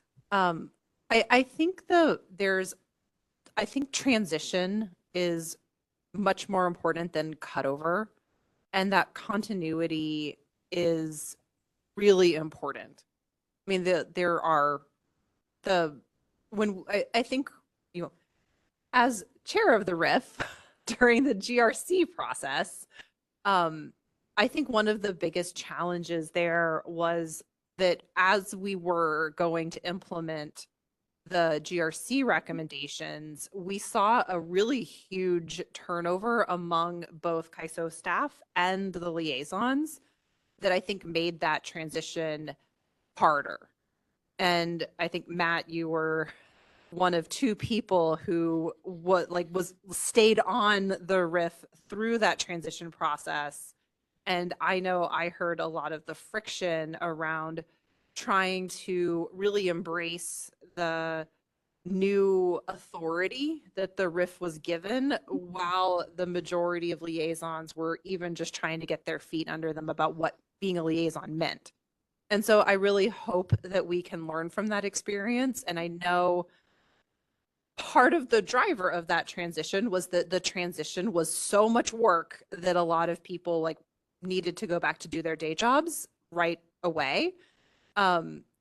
But I hope that we can find a way to make sure that that transition happens as a transition, and that we can partner on making that enough, like not as burdensome, so that there's enough continuity and enough experience that stays on into the SRC, so that as we are expanding the number of liaisons, as we're onboarding these new sectors, that enough of you guys with the experience and the institutional knowledge and the comfort of working with your sectors, that can be some of the foundation of growing into the expanded opportunities that the SRC provides. Because I think that many of you experienced some of that friction the last transition and the last expansion of authority, and that continuity would, I think, be one way to soften that that transition. Thank you for that. All right, well, I think we are out of time for this panel, but Meg, do you want to go ahead and go through the last couple slides real quick? Yeah, why don't we skip ahead 2 slides to the next steps? Maybe back to and forward. There we go. This is the good one. Okay, so we've talked a lot about the different coordination that has to happen, and that's something that will be an ongoing process, and we'll need to continue to coordinate and communicate to the RIF community about those coordination steps. In terms of what's happening next, as I mentioned earlier, we are going to try and publish the draft final proposal during the first week in November. Stakeholder comments will be due on November 24th, and there will be a comments template attached to what we publish. We'll take a look at the stakeholder input and then finalize the next iteration of our proposal and start putting pen to paper on some of these detailed implementation questions that we've talked about today. If anyone has questions, I would encourage you to reach out to your sector liaisons. We have our contact list on the RIF page of the WEM Energy Markets website. And with that, I think we're ready to wrap up, and I believe we have a break next. So I'll turn things back over to Lindsay there in the room. That is correct. Thank you, Meg, and thank you everybody for the panel and the great questions. So please reach out if you have additional questions or feedback. We'd love to hear it in our comment period.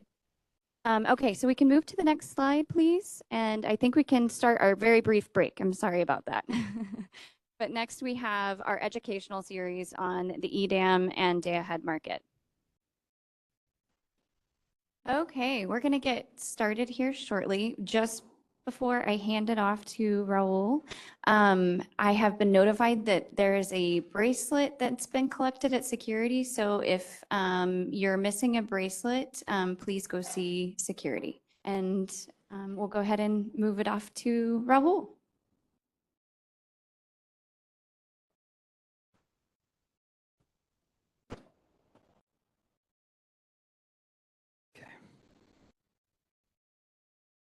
Good afternoon, everyone. Just a quick sound check. Can everyone hear me? Okay, this mic is much better. So thank you for joining us for this important discussion on one of the most significant transformation in Western energy markets in decades. Based on my experience, EDAM and DAME seem to be maybe even bigger than EIM. So I'm really looking forward to this panel. Before I start, let me introduce you to Vijay Singh. He's going to co-moderate. Thanks, Raul.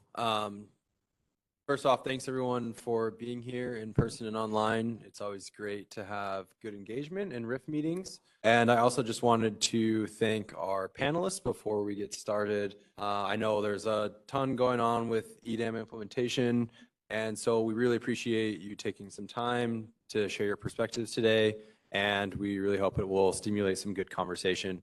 We are planning for some question and answer time at the end, so feel free to jump in at the end with any thoughts. Thanks, Ro.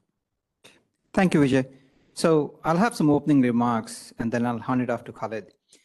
So over the next hour, we are diving into the Extended Day Ahead Market, or EDAM, and its companion initiative, DAME, the Day Ahead Market Enhancement, which introduces new imbalance reserves and reliability capacity products. With DAME's launch just 7 months away in May 2026, this conversation couldn't be more timely. For many of you in this room, these market mechanisms will fundamentally reshape how you operate, trade, and manage risk across the Western grid. That's why we have assembled here an exceptional panel representing the full spectrum of the stakeholder perspectives. We have Dr. Khalid Abdul Rahman, CAISO's VP and Chief Information and Technology Officer. In his role, he oversees different departments, including power system technology, software engineering, IT infrastructure, and various other departments. Dr. Abdul Rahman is the executive sponsor of the EDAM program implementation and has overseen all WEM implementations and onboarding. He brings significant insights into market design and operational readiness from CAISO's vantage. We also have Todd Ryan from Pacific Gas and Electric, Jordan Garcia from UAMPS, and Paul Wood from Pacific Corp. 3 leaders representing diverse market participants who are actively navigating the implementation challenges right now in their own organizations. These panelists aren't speaking from theory. They are in the trenches and they are managing the real operational changes, training their teams, and tackling the obstacles that emerge when you transform a regional market.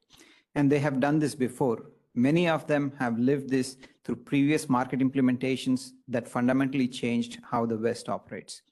So here is what we want to explore together over the next 55 minutes. Where is each organization in their EDAM and DAME readiness? What operational changes are you preparing for? And what does that look like in practice? Because I think many of you are wondering what could go wrong, what challenges are still ahead, what staffing and training strategies are you deploying to ensure your teams are ready? And perhaps the most important thing, what lessons from the previous market transformations should we all carry forward? With that, I'll hand it off to Khalid. Thank you. Good afternoon. Well, I'm very excited actually to be in front of this forum and present to you the status of where we are, California ISO, in terms of the implementation of this exciting project, probably the most exciting project in my life. If I will not be lying if I say that. It is more exciting than the WEIM for me, right? And I witnessed all of the WEIM implementation. I have one slide for this presentation, just for the timeline. I don't know if you can just, yeah. Go to the next. Can we go to the next slide, please? Can we go to the next slide, please? Yeah. One more. One more. In the slide, I wanted to show some timeline of where we are in terms of the onboarding of both Pacific Corp and Portland General also is there as well. But I'm happy to report that we are in the market simulation period of time. We started our connectivity testing with Pacific Corp starting in May, back in May, and we moved into the integration testing in June. That took a couple of months, I should say. And we started our market simulation formally in September of this year. We have been almost now 2 months into market simulation. We have executed a lot of scenarios, about 18 scenarios, and 14 of them we consider them passed. There's 4 of them that we are waiting for validation from a settlement point of view, validation of some charge codes. So the things are going very smooth in terms of the getting into the market simulation. We're still going to be in market simulation till mid-January of 2026, as you can see from the timeline there. After that, we will go to the parallel operation in February of 2026, and our go live is scheduled for May 1st of 2026. Things are moving on both sides, on the California ISO side as well as on the entity side, specifically Pacific Corp. Things are moving in the right direction. There is quite a bit of data that is still we would like to see. There is a lot of information that we would like also to verify during the market simulation. There is a lot of also charge codes specifically that we wanted to focus more time on it and verify and validate during market sim before we go to parallel operation. The two teams, Pacific Corp and California ISO, are working together very nicely as a partnership. And that's why I'm saying I'm really very honored to work on this project and to see all of the teams working together towards one goal and to achieve it on time. The schedule is very tight. It's very aggressive, but everybody is sticking with the schedule and doing all what they can in order to make it happen. As I mentioned, there is settlement validations that we would have to do. And we had two phases. We structured the validation in terms of in three phases. Two of those phases has already finished, completed. There is one more phase that needs to come during the November timeframe. Along with that, there is another timeline that we are also working on, which is a functionality that is needed to support the entities operating in the EDAM, which we call it like some day-ahead contingency analysis. It's an application that during the discussion, we found out that it is needed to support the entity, what we call congestion constraint management. So we're planning to give that function or to make that function available to the EDAM entities. And we are working also on a schedule for that. In terms of the implementation challenges, well, first of all, this was a huge, it's not only a project, it's a program of multiple projects working at the same time. So as you can tell, it's a complex program.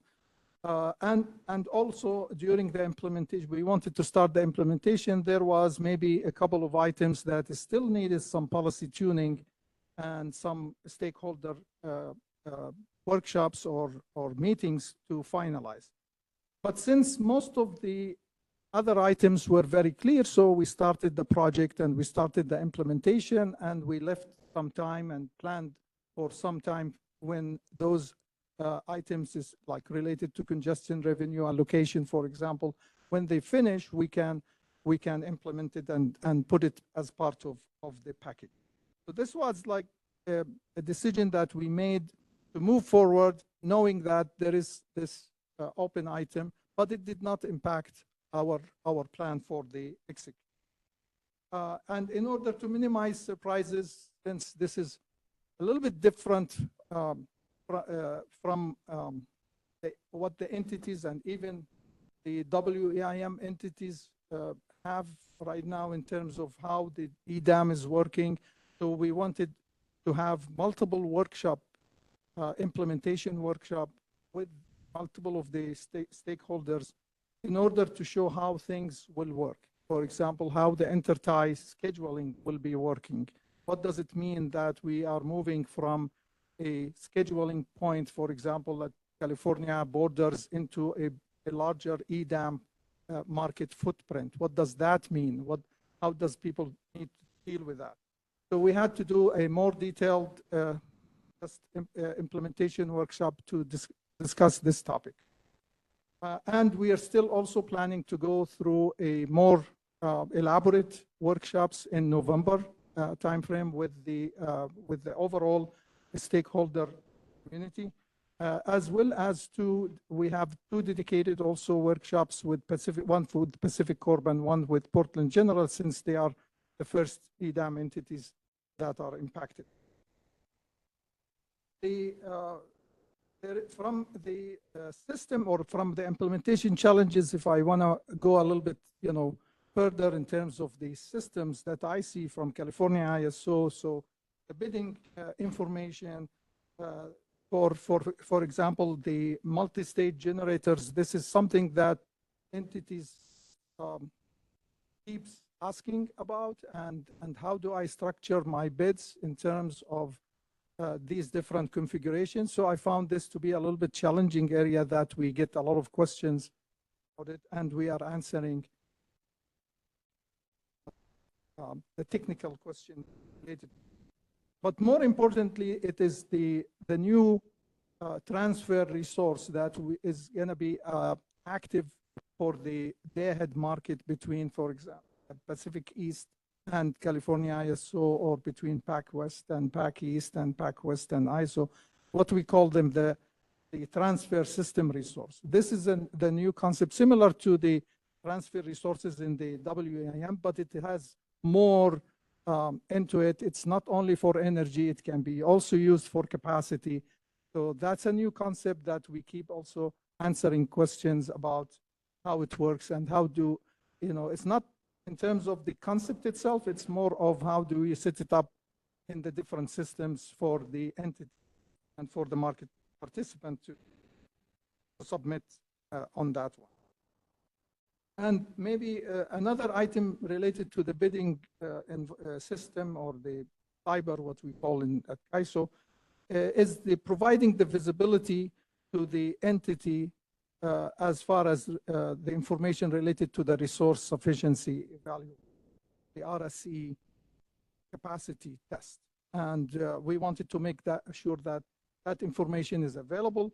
This is something that was discovered during our testing, and we are planning to give more visibility, like a display and even an API, some automatic interface, in order to retrieve the information quickly for the entity to see how far they are from meeting their requirement. In terms of the market itself, the market optimization, the challenge that we faced as California ISO is that, which is kind of different from the WEIM in the sense that we are not only implementing the extension of our day-ahead market as is, like with the current products and rules. We are actually changing our day-ahead market to include more products like the imbalance reserve and the reliability capacity. So that means that our forward market and our reliability or residual unit commitment is changing. And at the same time, we are also expanding the market to outside balancing. So this was like more of a challenge for us, because now we have not only to worry about the new market participants that are joining with the Pacific Corp customers joining the day-ahead market, but also for our existing market participants, we have to make sure that they are also comfortable with the changes that we are doing in our day. So this was actually interesting, because now you have multiple tasks to do. The other thing is the new GHG passes that we have to do. We have to calculate some GHG references, and that introduces a new application actually to the day-ahead market that runs before even the day-ahead market runs. That was a bit of a challenge and a new application for us. We had also to come up with a benefit study methodology, new methodology. When we operate in WEIM, we have base schedules that we can consider them reference. When you are operating in the day-ahead, there is no reference. So we have to come up with a methodology to determine this reference. And we worked with multiple of the entities. And I think we are on the right track for very efficient and methodology for measuring benefit.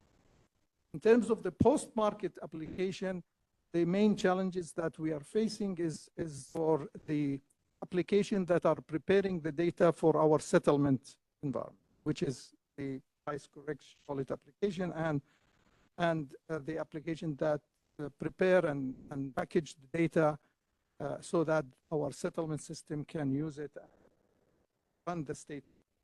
This is right now, probably, if you ask me, this is the area that we are focusing a lot because it has a lot of changes, and we are trying to make sure that is ready and get the benefit of market simulation to try to test them.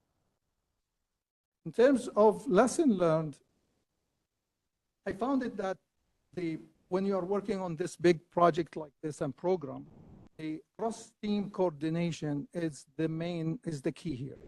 And having all of these groups that everybody is working on their probably area, so to have that coordination in order to make sure that the team is heading to the right and to the goal that you are intending.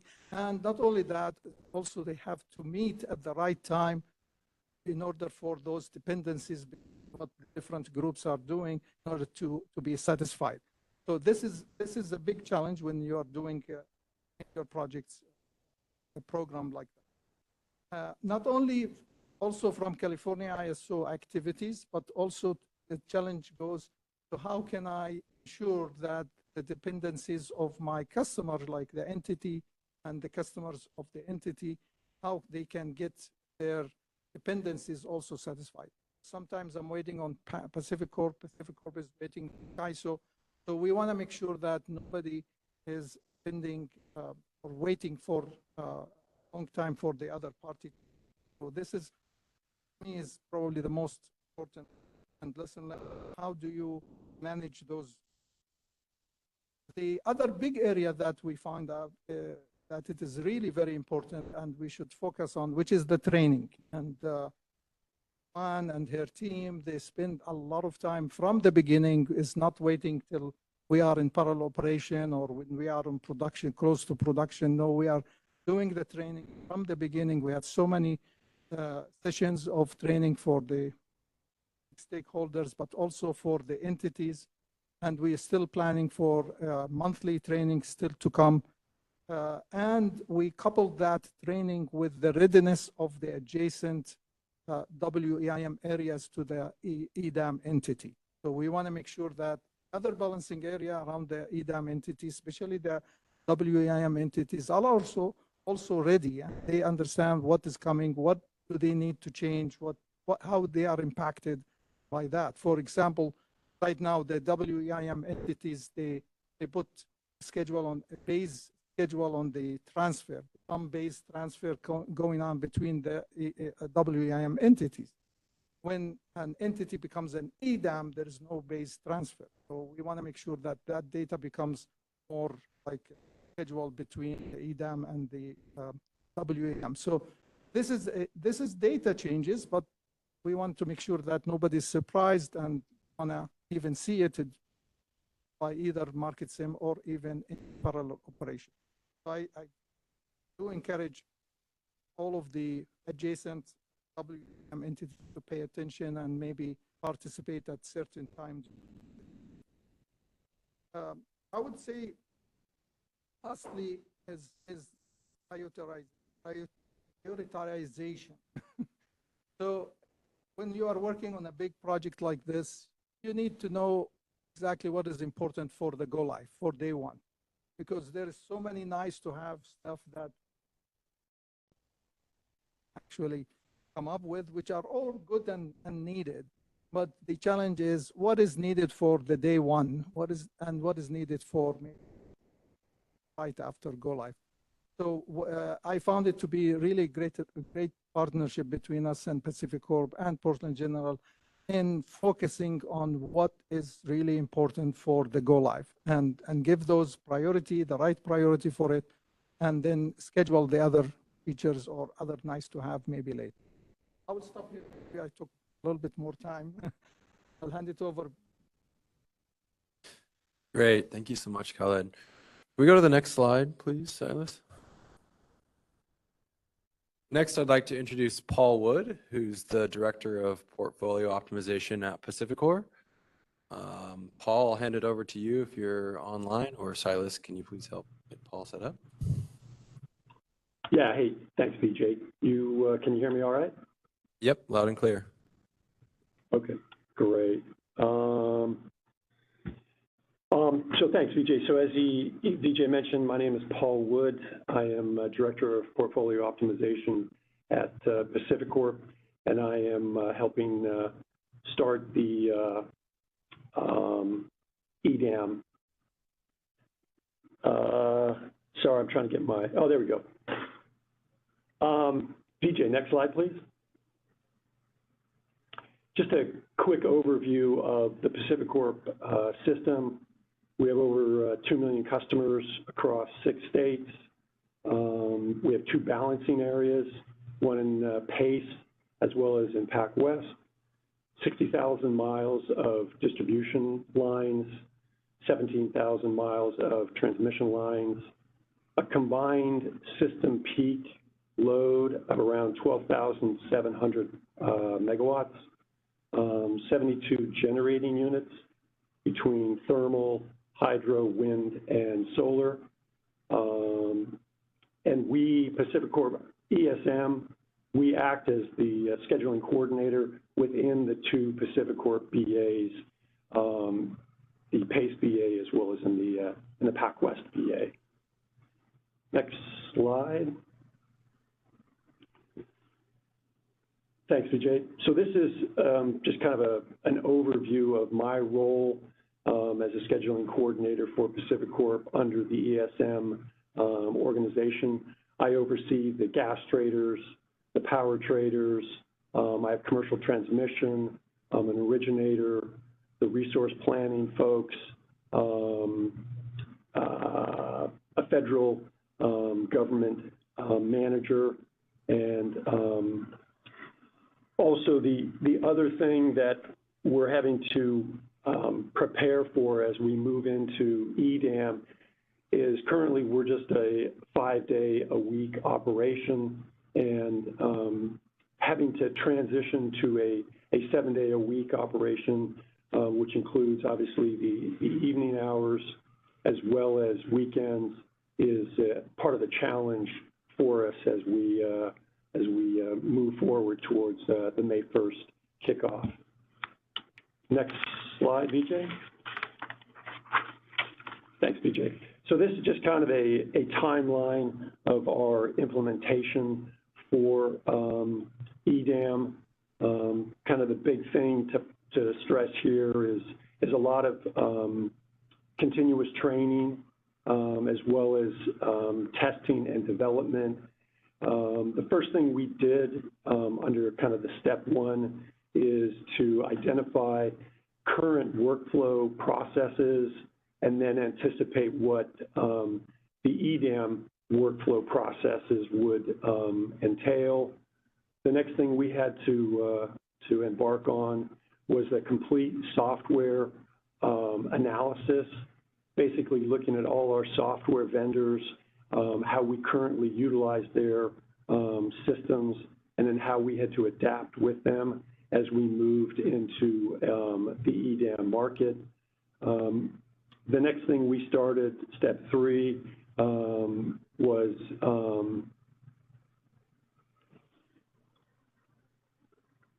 struggling to see that. I guess the next step shortly thereafter is the unstructured, the structured testing. Structured testing is the test that we're working with the Cal ISO on to ensure that the systems are communicating correctly, as well as we're going through test scenarios every day with the Cal ISO as they fine-tune their model, and we're fine-tuning our software systems for transmitting data. Kind of the next things we're working on is the structured testing. Structured testing comes on after the unstructured testing takes place. Unstructured testing is, the structured testing is from September 1st through kind of the December 1st timeline. Shortly after the structured testing, the Cal ISO system will kind of be turned over to the scheduling coordinator entities within each of the BAs, where we're able to practice what we call the unstructured test. Unstructured test being kind of a day in a life of the SCs and running through scenarios that we could encounter on a day where if we lost connectivity with the Cal ISO, what would we do? If we had the loss of a generator after the submission of the RSE, if we lost a transmission line, all those tests, which we call the unstructured testing, are tests that we will go through between December 1st and January 15th, again, just to kind of fine tune the models, both the Cal ISO as well as the Pacific Corp scheduling coordinator systems.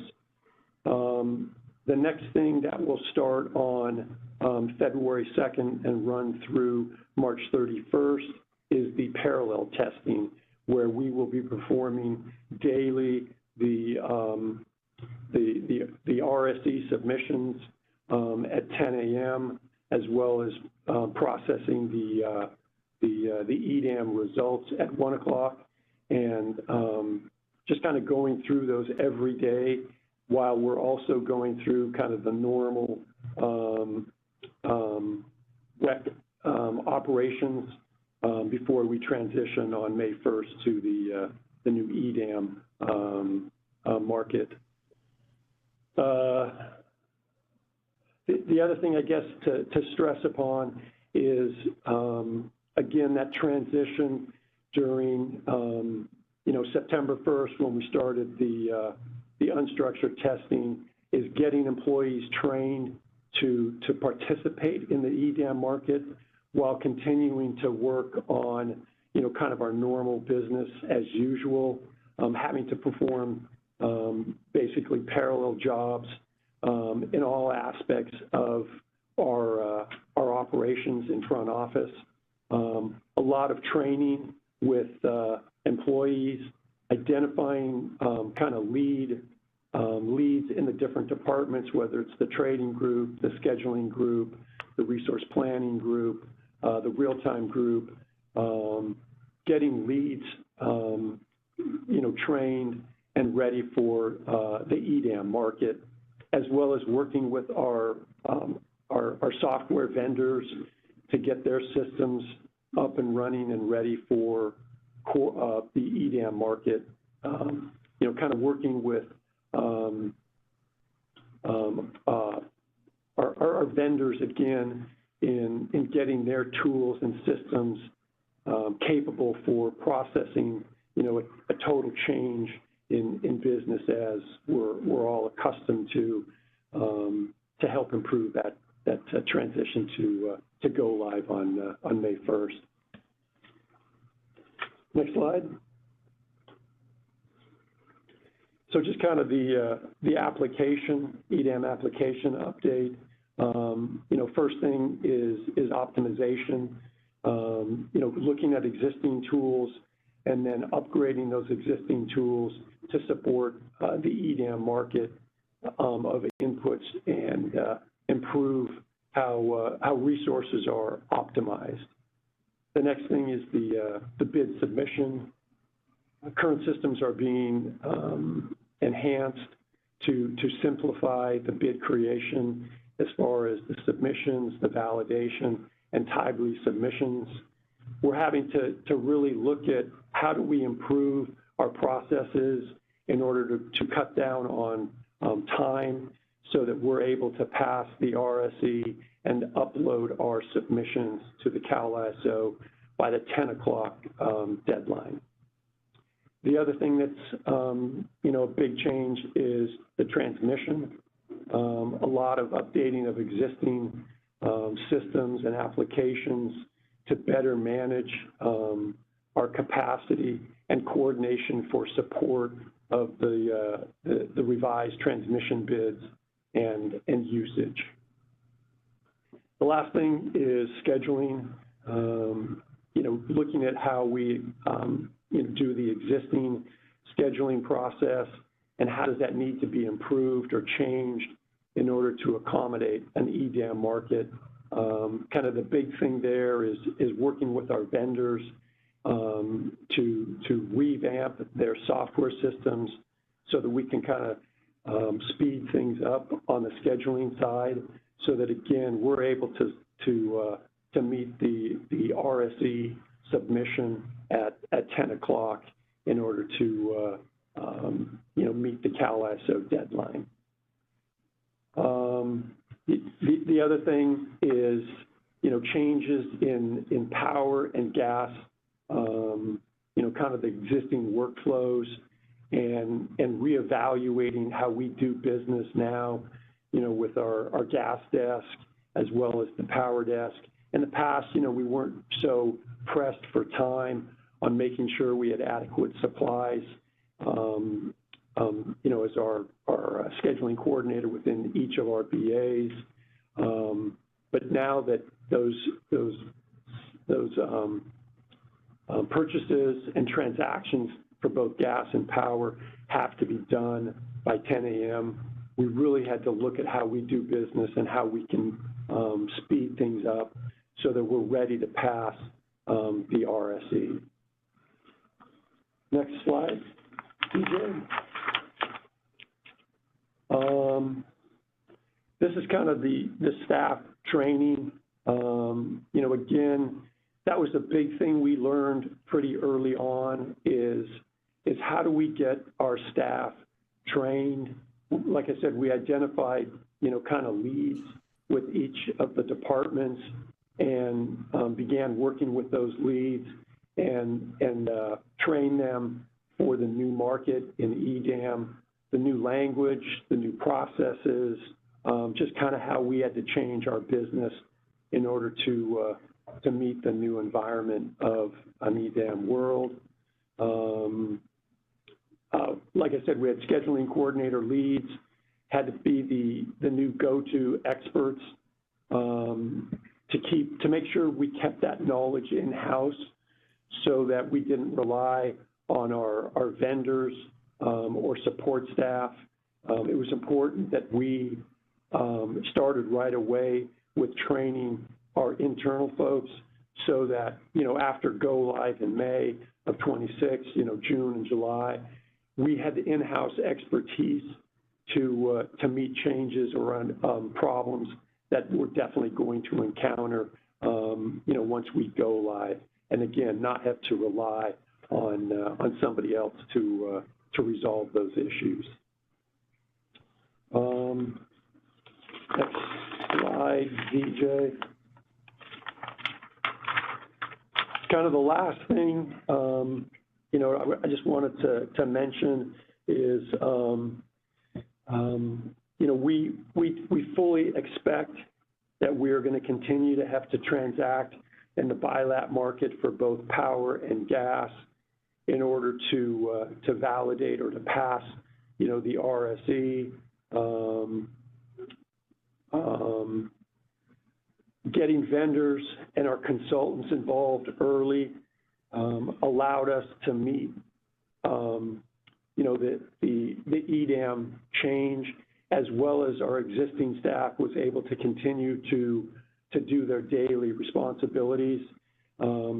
We just didn't have enough in-house help, so that's when we looked at our vendors as well as consultants to kind of help us on this journey to transition from, business as usual to an EDAM world.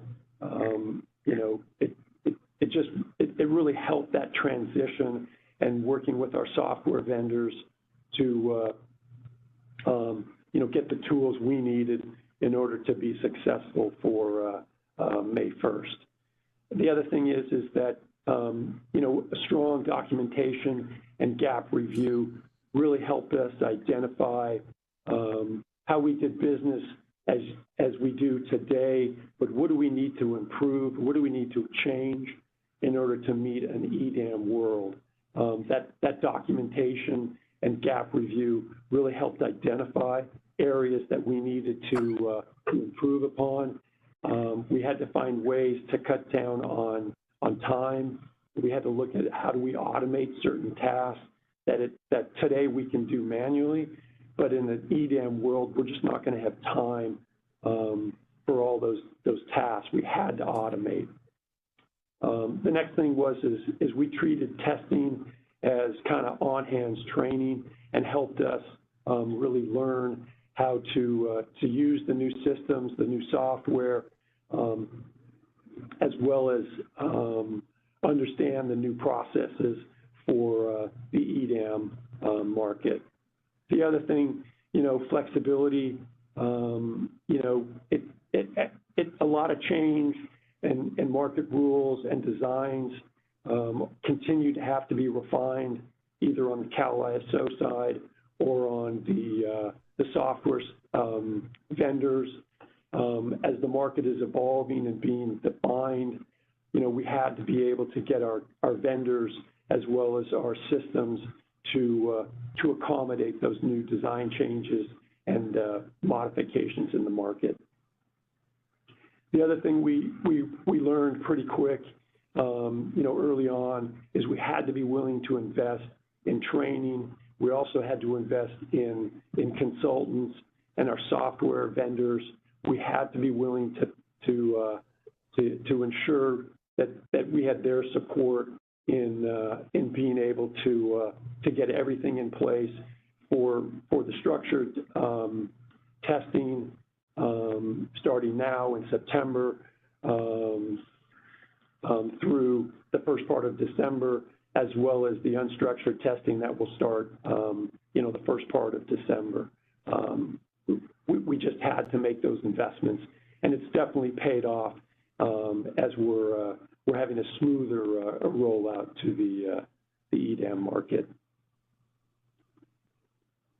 BJ, that's all I had. Great. Thanks so much, Paul. Lots of good information in there. Can we go to the next slide? Next, I'd like to introduce Jordan Garcia, who's the Director of Market Operations at Utah Associated Municipal Power. Jordan's here to give us his perspectives from a load-serving entity within a balancing area that decided to join the EDAM. So, Jordan, thanks for being here, and go ahead. Thank you. Good afternoon, everyone. Oh, sorry, it feels like I have to eat this thing if you can hear me, so it's a good thing I had lunch. I'm just going to start with a history real quick about UAM. We're a joint action agency. We're project-based, so we treat every project differently. So, but we have 36 members that we serving or in the PAC Pacific or E footprint. We have a couple more that as automatically interchange. Really fun, exciting. This whole process has been like almost like being a new, terrifying, exciting time. So it's at least that keeps you going. Okay, right? What's going to happen? And just to emphasize what everybody said, this has been nothing short of a monumental lift for all of us. Yes. You're not coming. Oh, sorry. Okay, I do need to eat it then, apparently. So this has been a pretty monumental lift for all of us. We didn't really participate actively in WEIM. We were sort of passively playing through it. We settled through Pacific Corp through the transmission service bill. Pretty much, like I know there's quite a few others out there that are doing that. We existed in the bilateral markets, had homegrown systems that survived 25 years, and sort of this has been a huge undertaking for us. It started last April. We initiated a gap analysis that kind of kicked off the whole process for us, and it's just been continually rolling. After the gap analysis was completed, we started a real project-based schedule to say, hey, what do we need? And immediately we saw that we had some issues. We couldn't properly go out and find software and give it the due that it needs to be able to find this so it can settle. We're settling every project separately, right? We have 20 members in each individual project, so we have to be able to take these settlements out to that level. Then you have the load side, you have the transmission, and excuse me, just for a high level, we've been going through this. It's part of our integration with CAISO and our integration with Pacific Corp, right, as a BA. So I'm going to, the convergence of all those, I'm going to go through a little bit and sort of what's been challenging, where we're at in the process. We found out real quick that we needed to get a third-party scheduling coordinator to help us out. Hosting our internal market, being able to serve all these customers, we thought that that was going to be initially the bigger lift rather than just entering into the market, right? And both of them are huge. But now that we're down the road, we feel really good about the internal market stuff. Like we finally got our hands on it. But now going into, okay, the BA, the business practices, it's sort of all unraveling a little bit slowly, right? So, flexibility that they hit on in the last presentation has been, we built it into our schedule. We built it in part of our process. But, it's been really challenging. Get down a road of one path like we think this is going to happen. Okay, pivot, let's change course, go from there. So that's been a real learning process, I think, for everybody, cradle to grave. But again, it's been pretty exciting.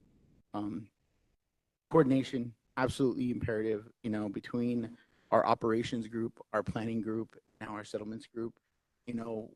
Where is all these going to converge? And for success in the marketplace, we sort of have the principle. How are we going to institute the principle of current staff? Trying to stay lean and mean throughout all of this to achieve everything we need to in the time frame. The reach out and the stakeholder meetings have been absolutely, paramount in us understanding what's going on. But it's also been, one more thing on the box. How do we, we actually have a market, have things to implement. How are we going to find time to do it, right? So our third party, luckily, we've been working really hand in hand with them. And now for us in the training process, it's more about what are we learning handoffs, right? So they're going to be the main KISO interface. We're still going to do other things. Originally, we did our gap analysis. We weren't supposed to have tags, but we're going to have tags now, right? So a lot of the existing work that was, thought was going to go away is still there. So, it's just having these pivots and being able to make accommodations. Planning, purchasing, our RSE, getting these to our member levels, right? 36 different entities are each going to have individual RSE needs. How are we going to, from a cost causation standpoint, be able to do that without having to socialize some different. So, how does that work? Settlements, astronomical. The computing power just that is insane. I mean, right now, currently, EIM, we get 600,000 lines of data. Right? Our IM, in the interface with a third party, we have a good handle. I think the last thing they said they wanted us to cover some things that are pending out there that we think are going to be big, really important for our future success. The Pacific Corp presentation covered a lot of the training aspects and stuff, so I can save some time. But here, some of the big things is the RSE calculations for us. How does that work? Right now, we have it in the business practice, what to expect, but how practical is it? Is it going to stay the same? Right? 3 years of historicals are completely different if you have load change. What's your growth? What's not growth? Large load interconnects. What does that do? How are you going to calculate that?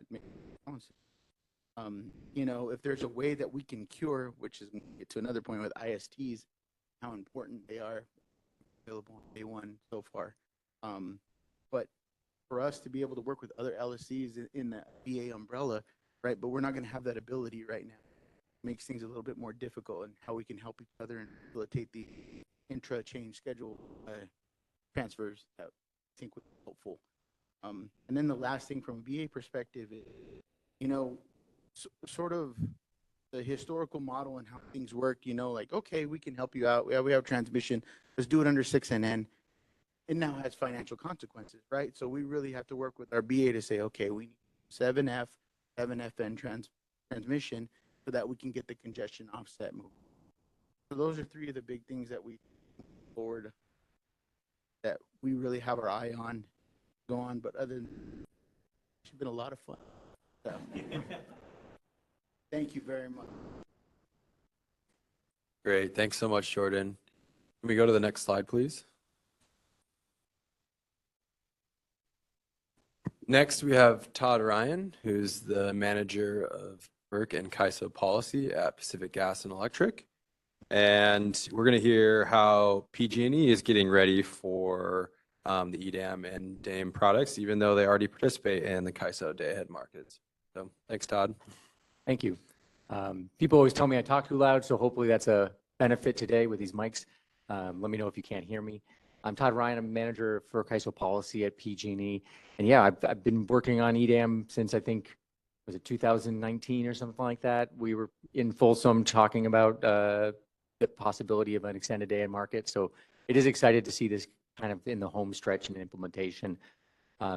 As has been noted, PG&E is, we've been in a day ahead market for 20 years. So this is less of a change for us than others, but it is still a significant, there's significant new market mechanisms like the transmission revenue, recoverable revenue. There are new products. So there is still a pretty heavy lift in terms of education internally, but also in terms of being a entity that's been a part of so many different implementations through CAISO's history. We take that role of kind of a critical partner with CAISO very seriously. We have a whole team just dedicated to making sure that we're validating all the data through map stage and simulation and parallel testing. And so, I did poll the team, and Khalid, you're getting a B+, so you're passing. You're doing great.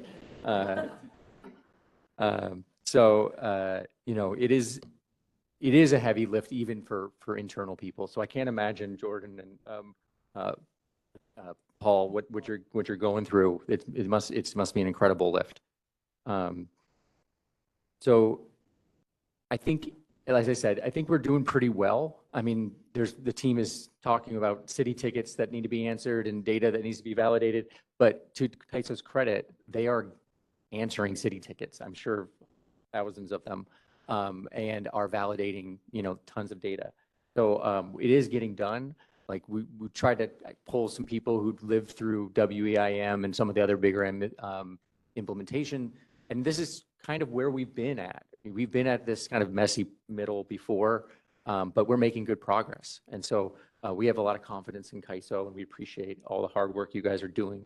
And, we will still point out when you make errors, and that's part of our job. So, but hopefully we do it in a constructive way. So one of the things that I thought was worth discussion, right? I'm the person standing between you and getting back in your car and going home, is something that's unique about this implementation is the fact that there is a policy tuning aspect to it.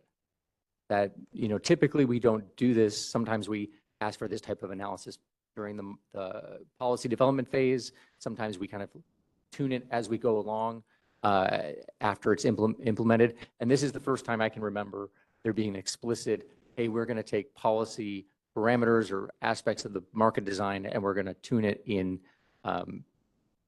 the process of implementation. And as stakeholders, I think it's really important for us to pay attention and understand, like, is this working or not? What can we take from it? Do we want to do this again? And really maybe do a postmortem on it, in late 2026. I do think there's some benefits to it. This type of analysis is tough to do, short of having the software up and running and live, based on real bids. So there's some benefit there, but there is some challenges to it in the sense of like, well, the policy's fully baked. So, depending on what we see, it can be challenging. So it's just something that I thought was unique and worth further discussion and input from stakeholders. So thank you, CAISO, for your constant communication on it and setting it up. And yeah, we really appreciate all your hard work and looking forward to May. Thanks, Todd. And thank you all panelists. There were some great perspectives there. We're now going to open it up for questions. So I'd like to see anyone in the room first, if you have any questions. There's one in the back. I'll take you first. Hi, thank you. My name is David Pearson for Transmission Agency of Northern California, TANC. So this is sort of springboarded by Todd's comments to finish up there, and I don't know if this is the right forum for this comment or question, but it's sort of the motivation for it. So, TANC as owner of the COTP, which comprises part of the COI, is, uniquely situated in the implementation of EDAM. I know a few months ago, think it was George Angelitas said something sort of offhand that, COI might get unique considerations for EDAM implementation, but I was just wondering, one, if there's been any progress on that, and two, if there's anything Tank needs to do to sort of really boost its awareness and or inclusion in the development of implementation of EDAM on the COI, just given the complexity of what the market seems splitting COI as well as splitting CODP directly. Thank you. Thanks, Dave. COI, of course, is a very special guy, as you said, and I was trying to say that there is quite a bit of work on how the intertie scheduling works, whether it's COI or maybe other interties. And we did one workshop back in August on this topic. I believe that we received a lot of feedback for more clarification and questions about that. Tried to answer, but I think the best thing is for us to go into maybe another detailed workshop on this one, which we are planning for November 5th and November 6th to go through that in detail. Also, the slides and the document has been improved by more examples and clarity towards what is actually indeed changing, if there is anything different. All what we're trying to do or to say in the August timeframe is that when currently we have these bids, people are using COI for scheduling on our boundaries of the California ISO, and there is once you extend your market footprint, then there has to be some consideration for where that energy is coming from. It is the same concept that we have in the WEIM for the EIM entities. So the EIM entities are more familiar with that concept because that's how it is in the WEM. We are trying to extend it to the day-ahead market. There is also we have, based on the comments, and we have recognized and acknowledged the fact that we have to continue to allow intertie bids on an hourly basis, at least all the way till the HASP, the real-time process. So that is still intact. So, which is again similar to how it is set up currently in the WEIM. So there will be no changes there. We also recognize the fact that COI has multiple owners and people are using it differently. So the transmission or the rights, we also try to maintain the existing how the business needs are. So there are many use cases that we went through, and hopefully in the workshop that is coming in November, you could have the answers that you are seeking for, the clarity that you are seeking. So it's an important topic, and we have created a document, like 40 pages document, just examples and for this case. Any other questions in the room? Scott, go ahead.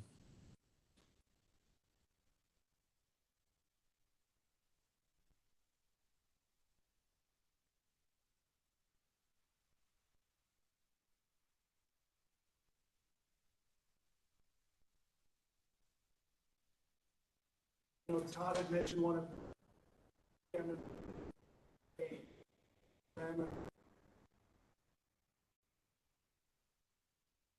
couple of the items that were open.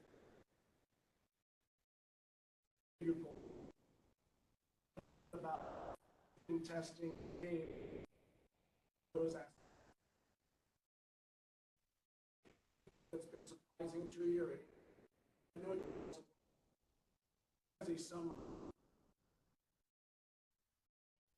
yeah, and there is still more testing is gonna be needed for this particular one. What we are waiting for now is to have all the features, the software implemented and tested, functionally tested.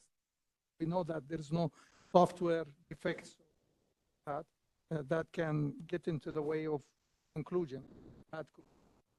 So right now we're talking to our analysis team. Our analysis team is gonna wait for probably sometime in November, end of November, I would say, in order to get a safe case where they can start changing those parameters, actually, and rerunning the cases and changing the case and try to summarize all of these results and then, have the transparency to the stakeholders in a dedicated workshop. We, like you said, we started this discussion with stakeholders, but if we run cases right now based on the current software as software right now, there is some defect. There is some software issue. We don't want those to, but there is a big process. And like Todd said, this is probably, we would like, it would be nice if we have the software developed and implemented ahead of time so we can run those things and then we can go to the policy and have these, that will be awesome. But the amount of software changes, as you all probably recognize, is huge. And we want to reach to a point where, yeah, we can say, okay, now the status of the software is enough for us to throw some code.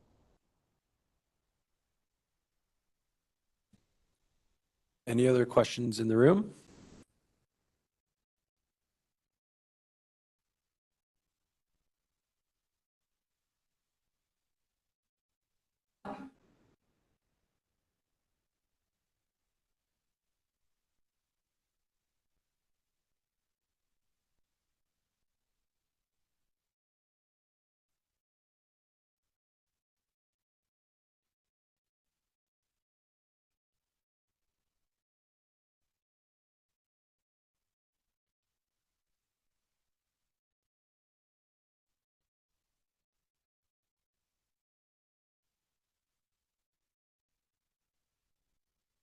Yeah, we will continue our practice of creating that report. I would say probably not before at least a quarter of the ahead. That's the earliest, probably, in order to get some meaningful, data that you again draw some conclusion. So the quarterly, or maybe, and we have Guillermo, who's our analysis director. I think he's preparing for that quarterly basis, similar to W. But more importantly is there was a lot of work on, okay, what do you want to compare it? What is the counterfactual case that you want? So that there was a lot of stakeholder actually discussions around the methodology and benefit, and I think we are reaching to really good conclusions.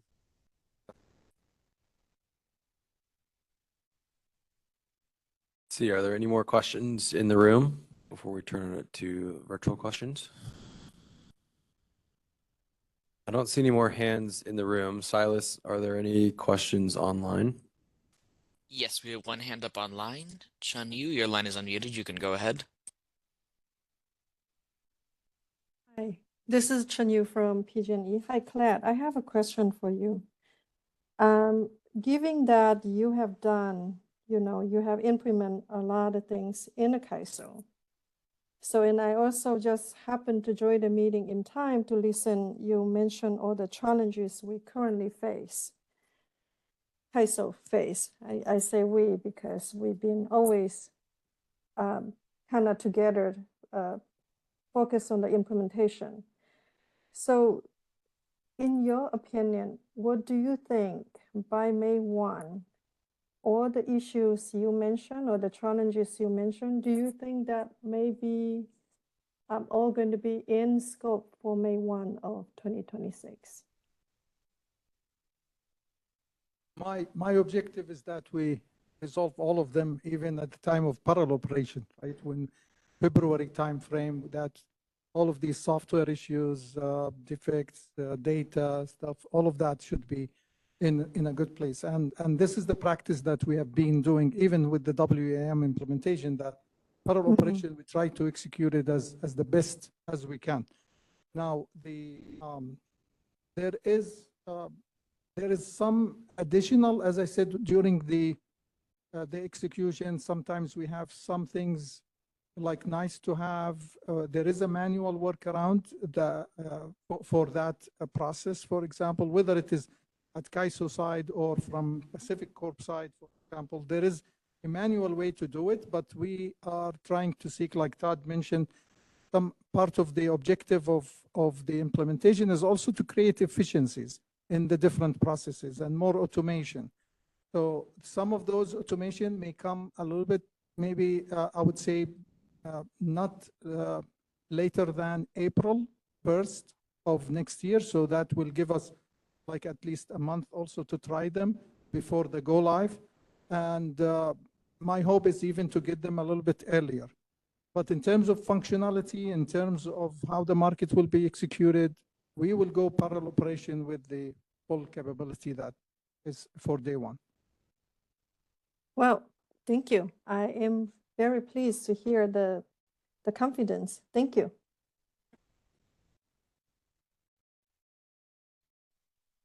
Alice, any other questions online? We do not have any other questions online. Okay, looks like, I think that's all the questions we had today. I really want to thank all the panelists for joining us. I can say I'm very excited, 7 more months to go. This is the biggest market implementation in the West, and very excited for the changes. And before we conclude today's day, I think I'll hand it back to Lindsay.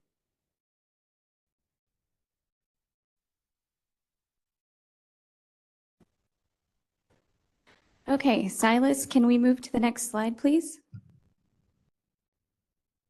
Thank you. And actually, we can move one more slide. Thank you.